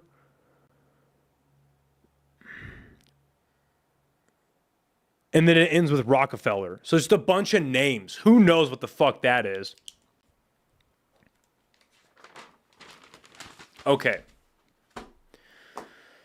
So those are all the emails that I could find, both from just from my social media and posting, and then going through like the files themselves. Now, in this NBC article, Epstein repeatedly ripped Trump's business practices in the email and called him dirty. Is between Epstein and Michael Cohen. Epstein said, "You see, I know how dirty Donald is. My guess is that non-lawyers, New York biz people have no idea, which means that you have your fixer flip. He has no money when he buys the house," he wrote to Michael Wolff. His business model is putting a name on a real estate development and gets a fee for using his name. The hotel business is just that. So again, self-promotion for using the name. Trump puts his name on it and gets a 2% fee and maybe a piece of the profit, if any, on sale. He touts the project as, quote, his, just as in his current financial statements on file as president, he lists his, quote, income as the gross receipts of the clubs with no expenses, not his personal revenue, i.e. the Doral Golf Club loses money every year. It pays out more than it takes in, but he lists the revenue as his income. Amazing. Epstein says Trump blames others for bad results. In February 2017, exchange with Epstein, Rumler calls Trump so gross, worse in real life and up close, Epstein responded. Epstein says, your world does not understand how dumb he really is. He will blame everyone around him for bad results. This was in 2017. Whew.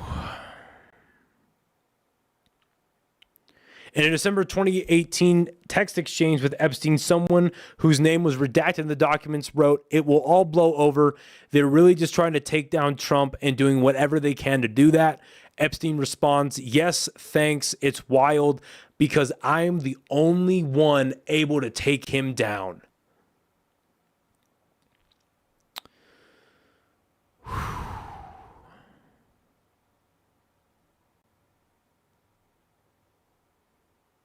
I mean, what do you say to all this? You know what I mean?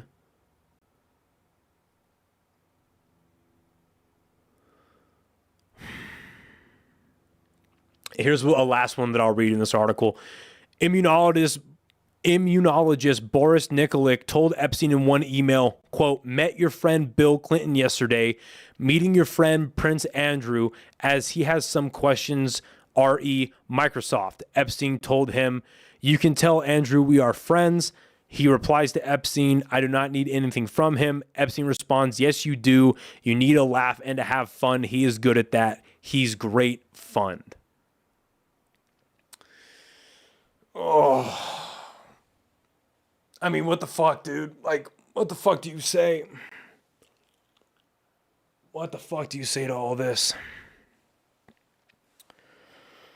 Now, I was up last night going through all of the Epstein documents and randomly picking some out.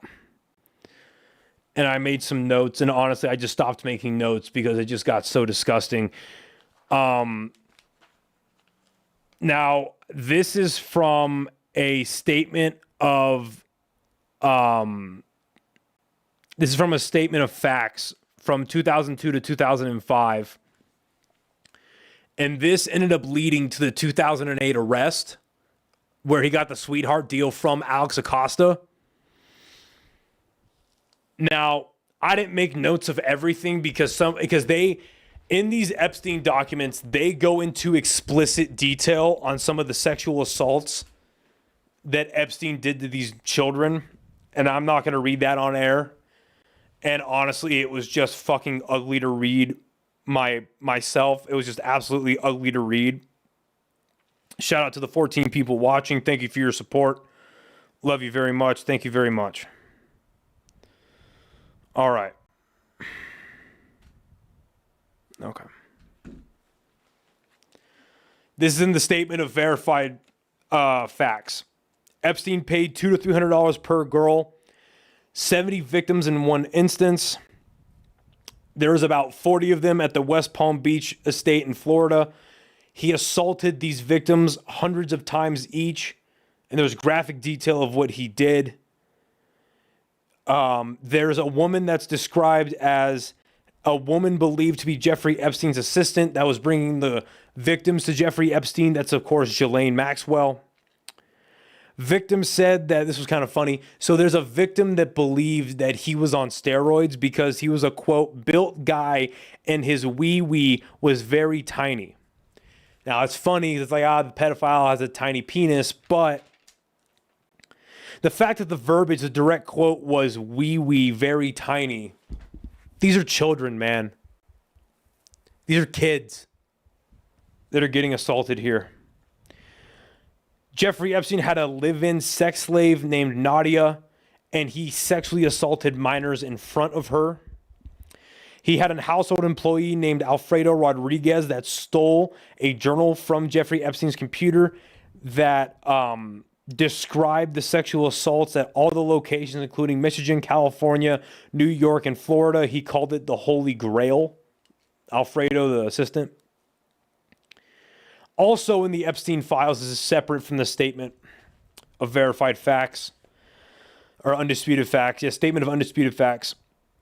there are multiple pages of Trump-owned companies that Epstein was involved with, and actually, I took a picture of one of them, because I knew I wouldn't be able to find it again. So, there's literally like all of these like business filings, and mind you, I found these just by randomly clicking through the documents. So what you do to get to them is, I mean, I probably should have said this earlier, but if you want to find all of the Epstein documents, you go to the House Committee, the Oversight Committee's website, and it takes you to a couple of links. And what I'm going to do is, for anyone listening or watching right now, I'm just going to drop the link to the Epstein files. Because when you go to the website, it has a file to a Dropbox and it has a file to a Google Drive. And here's the Google Drive.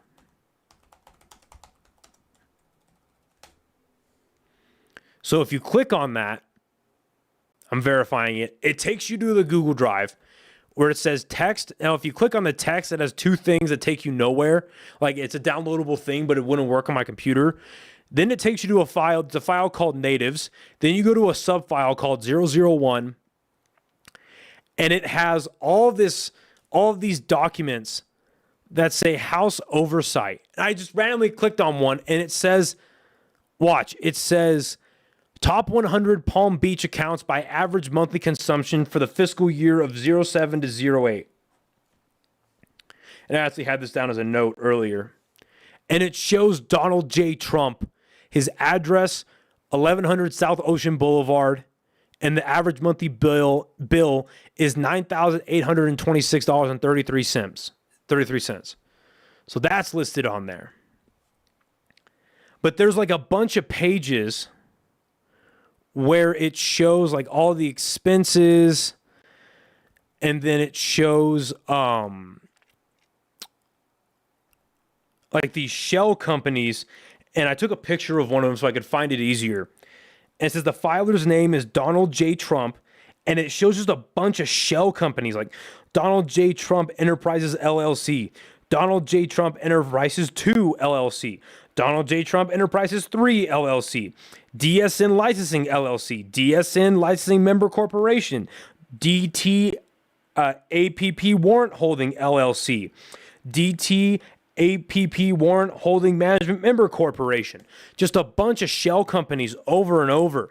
And then in the specific subfile under natives that's titled 001, there's this really weird video of a dog, a small dog, biting at a plush toy of Donald Trump next to a plush toy of Hillary Clinton. And you can hear, it sounds like an Asian man and an Asian woman speaking. I'll play the audio for you and I'll show you the video.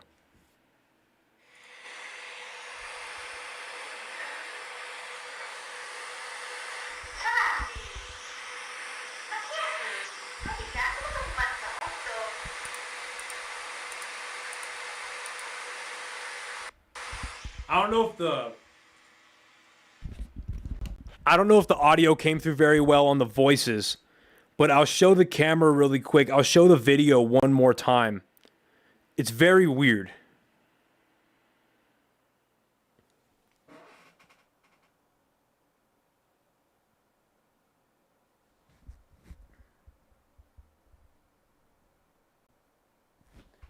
So I don't know what this means. I don't know what that is. If I had to take a wild guess, maybe it's a red herring to throw people off, or maybe it's just like a weird thing. Maybe it's a veiled threat to Donald Trump from Epstein. Maybe something they control him or they can get to him. I don't know. I don't know, man. Again, the Trump-owned companies are being listed. There's a really weird court transcript that I saw that describes oral sex between two men. And it says in the court filings that there's a photo of the oral sex happening between two men. And one of the witnesses named Mr. Leopold, the one that's being questioned, I'm assuming, says that his stepmom is the one that encouraged the picture of the oral sex. And it literally says like him sucking a penis. Just some of the weird shit you can find in these Epstein files, man. Like, watch. So another one of the files, it just says images. And then there's files listed 001 through 012 of just a bunch of images. And again, there's over 20,000 files. They just go on forever, man. Like I randomly click on one and it says Chinese outreach to U.S. think tanks, embassy and consular officials. Let's read the Chinese thing really quick. Chinese outreach to American think tanks takes several forms, including via embassy and consular officials, Chinese think tank scholars, representatives of Chinese state-run media. Yeah, Chinese media and think tanks. Chinese nationals in think tanks. Broader concerns. Like, I'm literally just going to be going through random files in the Epstein stuff and see what I can find. Okay, I randomly pick one, and it says Palm Beach man faces lawsuit in teen sex case. This was a typical 14-year-old girl. What happened there was despicable. Jeffrey Herman accuses Jeffrey Epstein of sexual assault.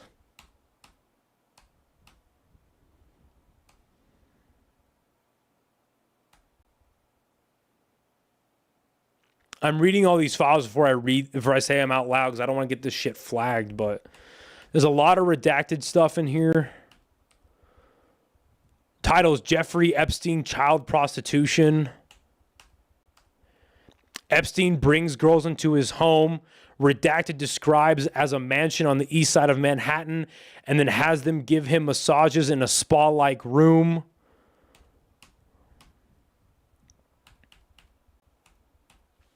Just ugly, ugly shit, man. Scrolling down to a random thing. Let's see what else it pulls up.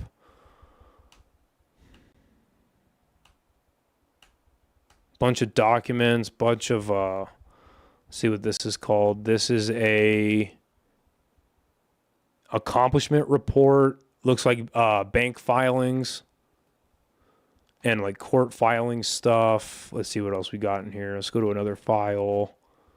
Let's scroll down a little bit and click on a random one. This is an email. This is from Jeffrey Epstein to Redacted. And it's a Vanity Fair report that by Vicky Ward that says Jeffrey and Ghislaine notes on New York's oddest alliance.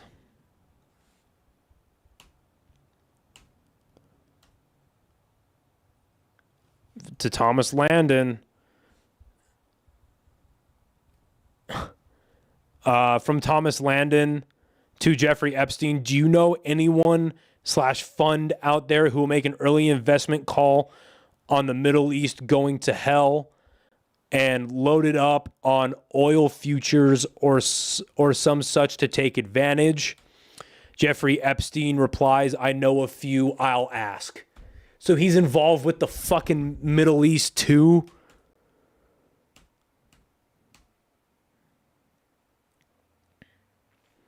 This is between Jeffrey Epstein and Peter Mandelson. It's another Vanity Fair piece from Vicky Ward. Who is Peter Mandelson? Member of the House of Lords of the United Kingdom. Great.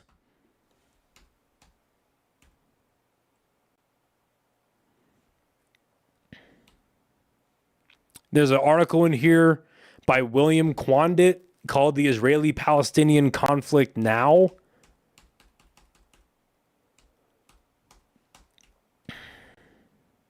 Is from Colin Lynch, another article. The United States' heavy-handed efforts to help Israel at the UN.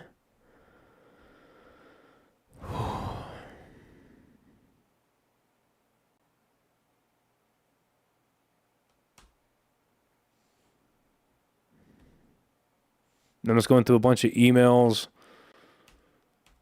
A lot of stuff about the Turkish government. Turkey coup bid. Fethullah Gulen's lawyers fear attack on his life. Lawyers for U.S.-based Turkish cleric fear attacks on his life.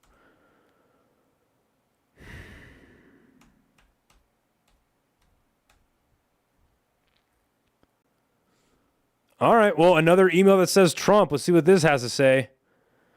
This is from Redacted to Jeffrey Epstein.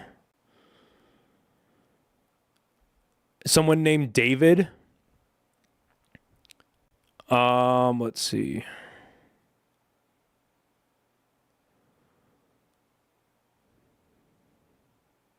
Okay, so this is somebody named David.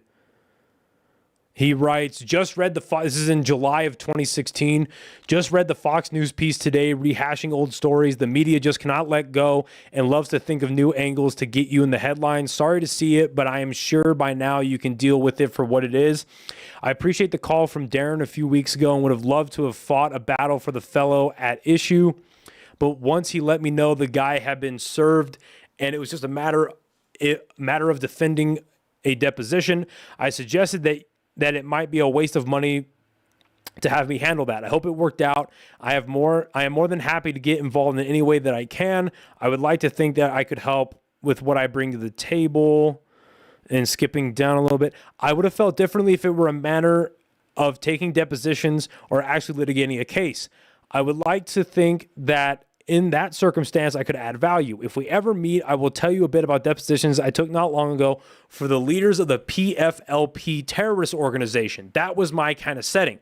Now, the PFLP is the Popular Front for the Liberation of Palestine. What the fuck?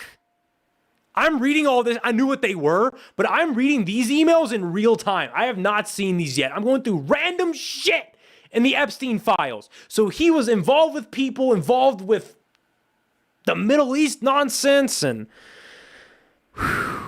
he says, that was my kind of setting.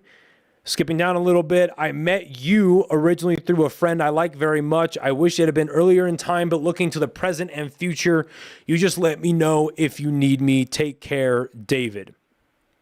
He also sends to Jeffrey Epstein, well, I should have figured it was only a matter of time before some brilliant lawyer tried to find a way to tie you to Trump and see if he could money off it somehow. I just read exactly that with this guy, Cheney Mason. Unbelievable. These guys just love publicity. Clinton, Dershowitz, now Trump. First, these friends act like anything but your friend once they get sued. Then the next joker of lawyers decides to join in on this cottage of industry, suing you and hoping you either settle or the friend settles. Sorry to see this. Good luck, David. Oh, this is who it is. It's David Schoen. Well, who is David Schoen? So David Schoen is an American attorney specializing in criminal defense and civil rights law. He was one of the attorneys who represented Trump during his impeachment trial. This guy is dirty. Schoen represented former Trump chief strategist Steve Bannon in 2022 after Bannon was indicted for criminal contempt of Congress for refusing to testify during the January 6th committee. Schoen is a practicing Orthodox Jew.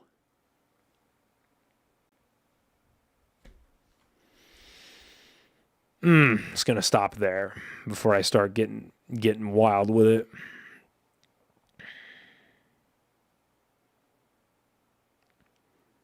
A lot of correspondence between him and Epstein.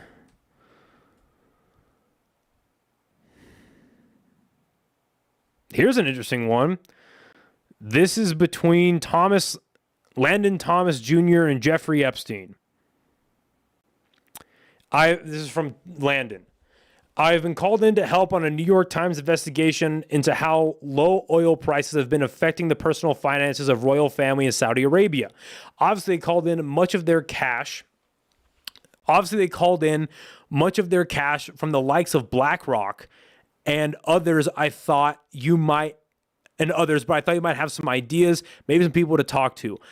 I would think it's more than cutting down on yachts and private planes or selling real estate in Paris, Istanbul, or London. Any thoughts? P.S. My story on Abraj getting me a meeting with the Gates next time he is in town. This is a random email that I pulled up, and we're talking about oil prices, Saudi Arabia, BlackRock, and the Gates family. He also sends to Jeffrey Epstein. This is in October of 2016, the same email chain. Interesting. CEO of big finance firm told me that the Saudis, SAMA, have withdrawn $200 billion that has been parked with usual suspects over the last year or so. That numbers seem in line with what you know. Okay. So before that, there's a reply from Epstein.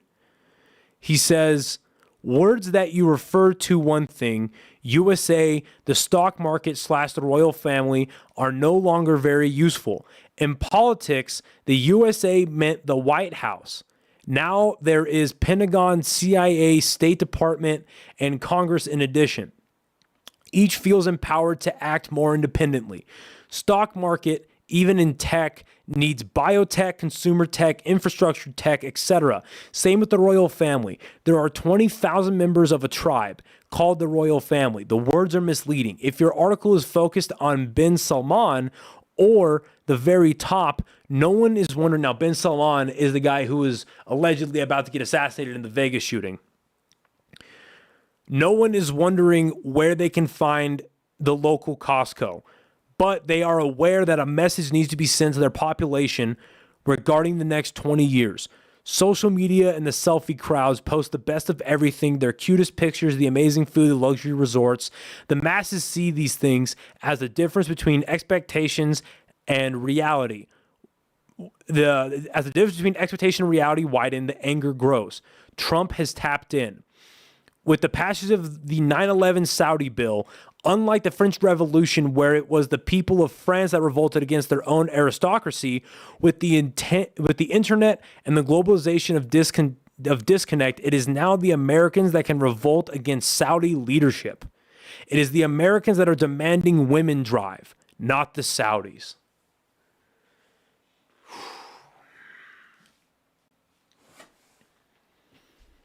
This is some fascinating shit.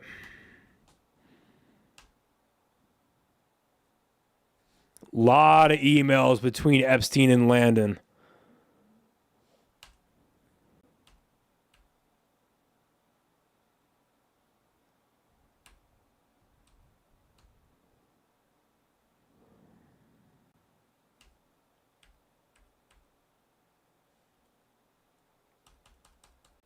Just expanded emails, nothing too interesting. I'm just kind of scanning through a lot of this. If you guys have any thoughts, please feel free to put it in the chat. I'll actually open up the call-in line. I'll open up my Instagram. If you want to call in, go to Improvised Intelligence Pod on Instagram, and then either send me a message or call me directly. And on the Instagram, call through Instagram, and we will. I'll take your call.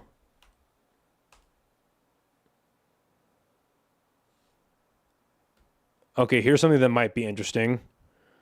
This is between Jeffrey Epstein and Zubair Khan. So Zubair Khan is he looks to be Indian, I think. Yeah, he looks like he's a Indian guy. He's a director producer. It looks like he's a Bollywood movie director. The only credits are on IMDb is an upcoming thing called Ghost Story, an abstract film. A movie in 2013 called Lakir Ka Fakir.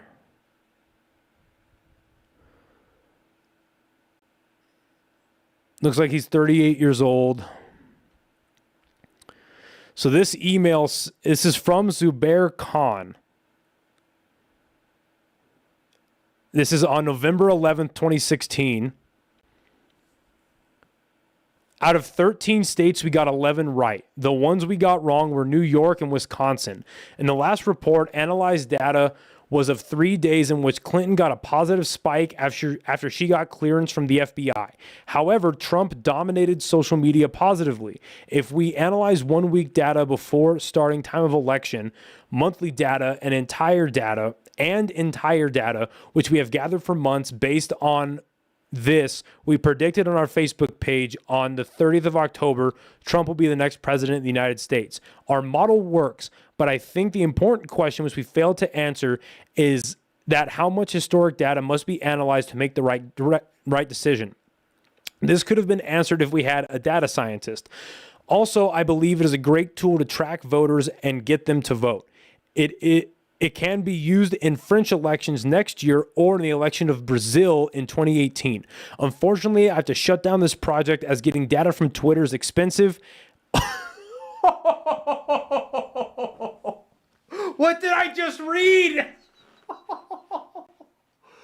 This goes back to the social media companies being corrupted. This is why Elon had to buy Twitter. Oh.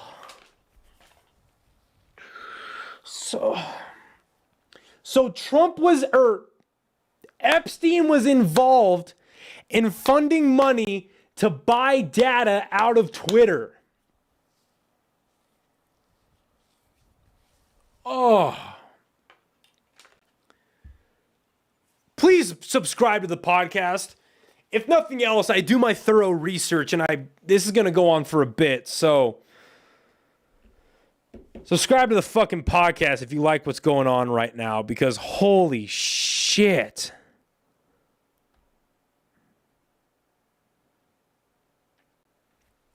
Let me finish this email. It can be used in French elections next year or elections of Brazil in 2018. I unfortunately have to shut down this project as getting data from Twitter is expensive and the startup is running out of money.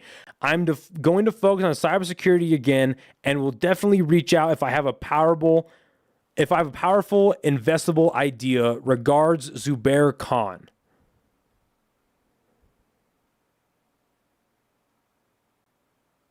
Jeffrey Epstein replies, New York? How? It was Hillary, no doubt, always. Zubair replies, just checked report again. New York is correct. We only got Wisconsin wrong.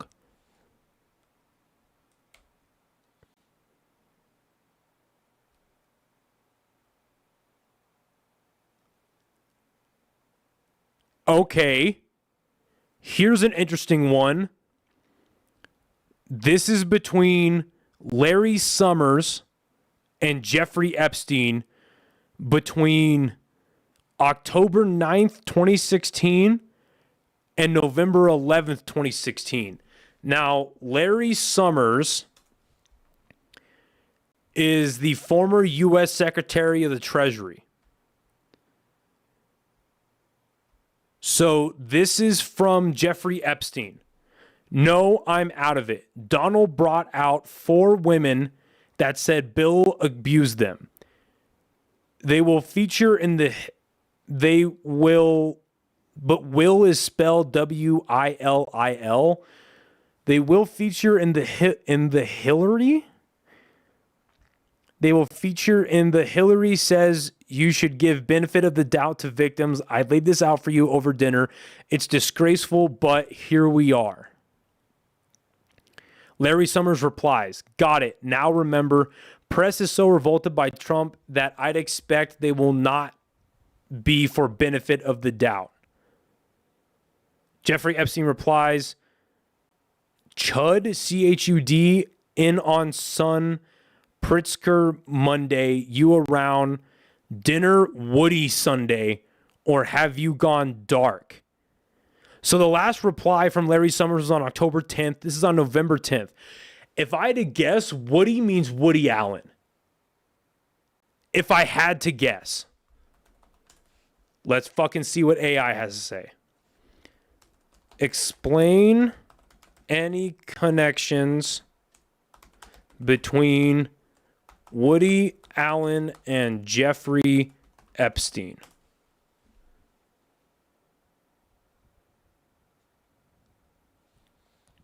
Yep. It's Woody Allen. There's a ton of connections. So the frequent socializing and dinners, according to newly released documents, Allen and his wife, Soon-Yi Priven, attend dozens of dinner parties at Epstein's Upper East Side townhouse. These gatherings weren't business meetings. Allen's spokesperson said he never had a business meeting with Epstein and not once spent time with him without Soon-Yi also being present. Epstein's staff members sometimes catered to Allen specifically. An example, ordering a, quote, flourless chocolate cakes and bottles of Beck's beer. Allen publicly said Epstein couldn't have been nicer, described Epstein as charming and personable.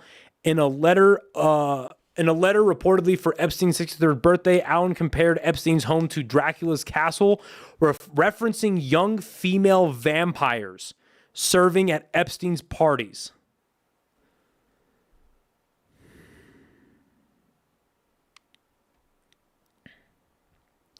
Dinner with Woody on Sunday, or have you gone dark?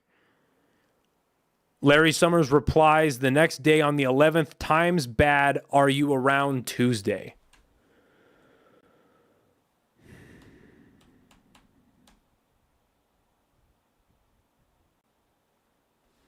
Let's see. He says, are you around Tuesday? Larry Summers replies again. Please direct all scheduling inquiries at my office. Ken call circa 11. Jeffrey Epstein says okay. Larry Summers asks what number.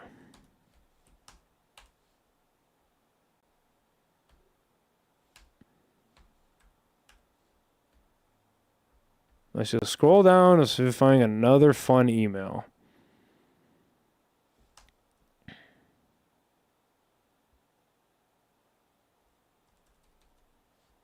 I think I went through all that. Okay, let's go through another.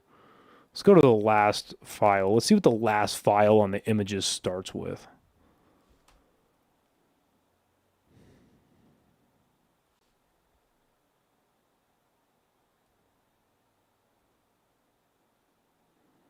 Holy fuck me. So this is between Epstein and Michael Wolff, the journalist we were talking about earlier. So Michael Wolff emails Epstein saying, this is on February 15th, 2017. So, ... I'm doing this Trump book for a pile of money and with so far quite a bit of cooperation from them.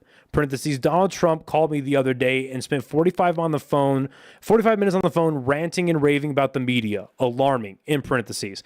I wonder if you could introduce me to Tom Barrack, just to say I'm a journalist who you know and trust. I'll follow up with a description of the project that I'm doing. Also, I love a reintroduction to Kathleen Rumler. I need some off-the-record perspective on White House procedures. Are you in New York City soon? Epstein replies, can you send me an email to forward to Tom? He's in the middle of some mess at the moment. Everyone lawyering up in Washington. Michael Wolff replies, when New York City? Epstein replies, Kathy agreed. Michael Wolff, thanks. Anytime to get together today. Epstein replies, 12 ? Michael Wolff says, great. And the subject is a few favors.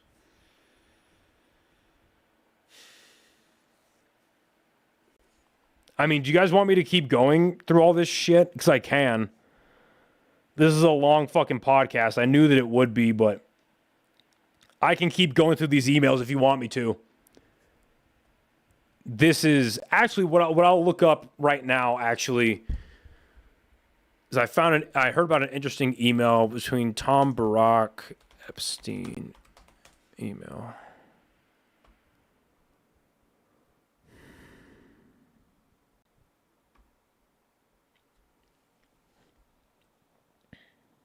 Yeah, so there's an email between Tom Barak and Epstein. This is on, so Tom Barak writes on March 9th, 2016 to Jeffrey Epstein, "Hope you're good. Let's catch up." Epstein replies same day, couple hours later, "Send photos of you and child. Make me smile."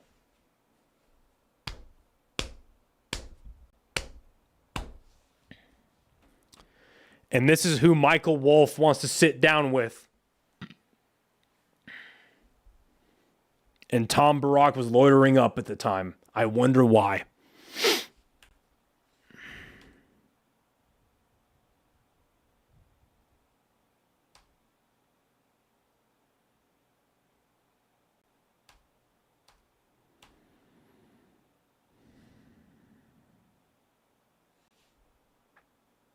This is an interesting email. This is from Paul Krasner to Jeffrey Epstein. Who is Paul Krasner?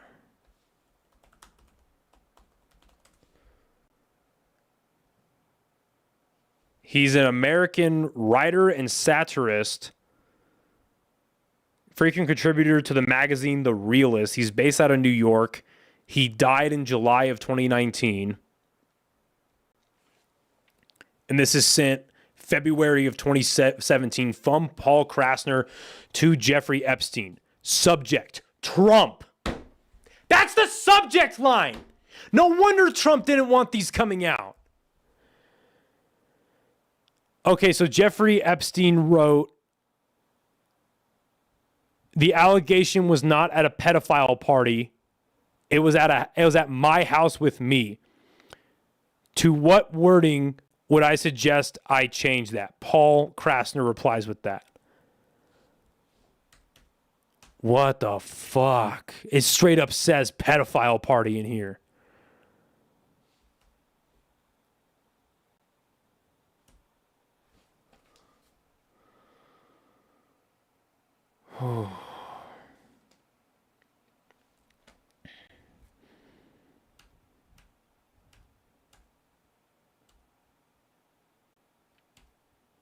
Just looking through some emails, see if I can find anything interesting.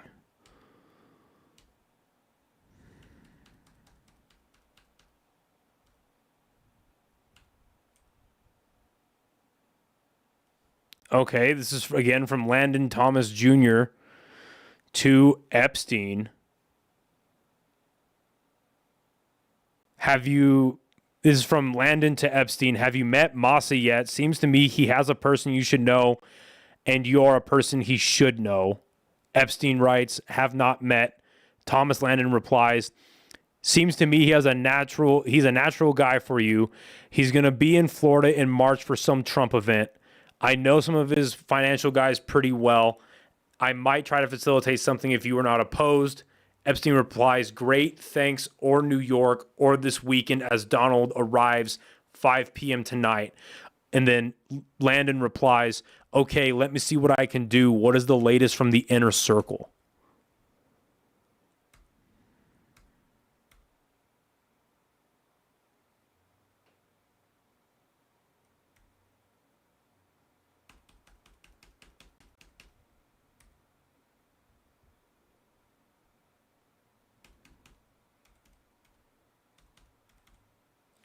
This is a funny email from Jarek Chopra, or Deepak Chopra, who's the head of the Chopra Foundation, to Jeffrey Epstein. "Crazy new RE Trump claims on wiretapping. Is he loco?"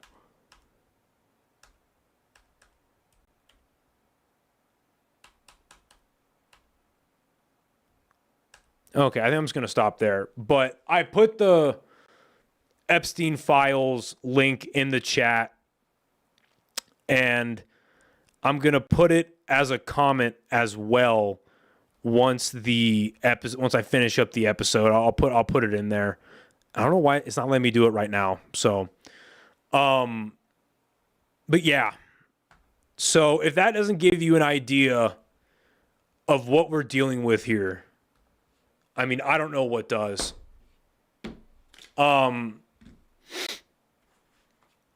Listen,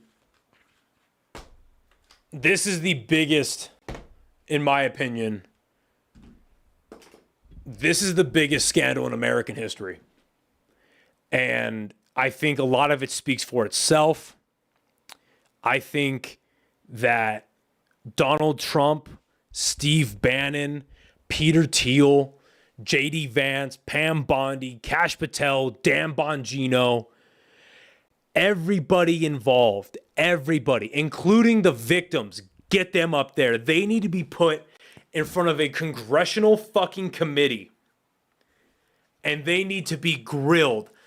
And now obviously we're going to see on Tuesday how much of all of the rest of the files, if they do end up coming out. But this is just the absolute, they need to get all these people in front of a congressional committee and they need to grill them.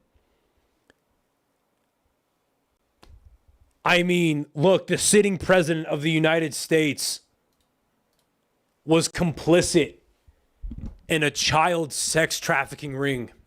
He needs to be impeached. I mean, I was already there over Iran. I've been furious over how he's been handling the Israel problem and the Ukrainian war, and he needs to be impeached. But J.D. Vance needs to be impeached too. Get them both out of there. We need to redo the election. We're not even a year into this fucking administration. We're not even a year. They need to get these people out. This has been the most diabolical failure of a presidential administration. And they need to get them out. Get them out, get them gone, get rid of them. We can rehold elections in November. Get them, and whenever we're already in November. We can rehold elections when we need to. Investigate these people, find the evidence, get special investigators, special prosecutors to fine-tooth comb all of these files, all of the files that are going to get released. Have people go through all the video and picture evidence. Get therapists on standby. Get all the evidence we have or they have and get these people out of office.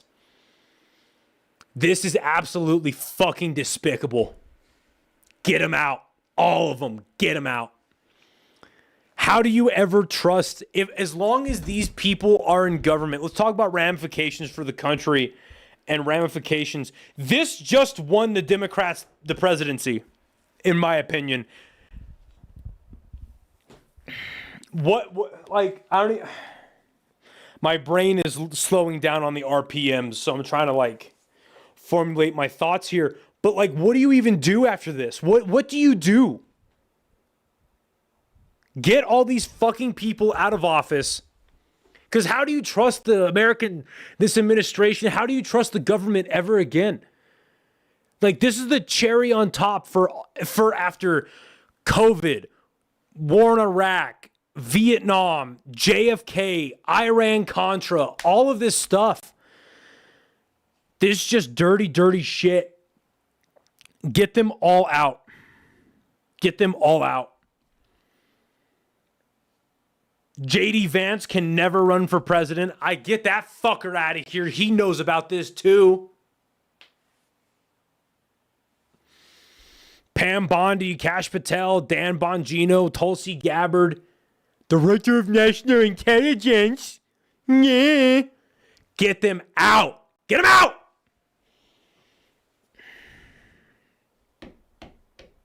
I don't know what to say.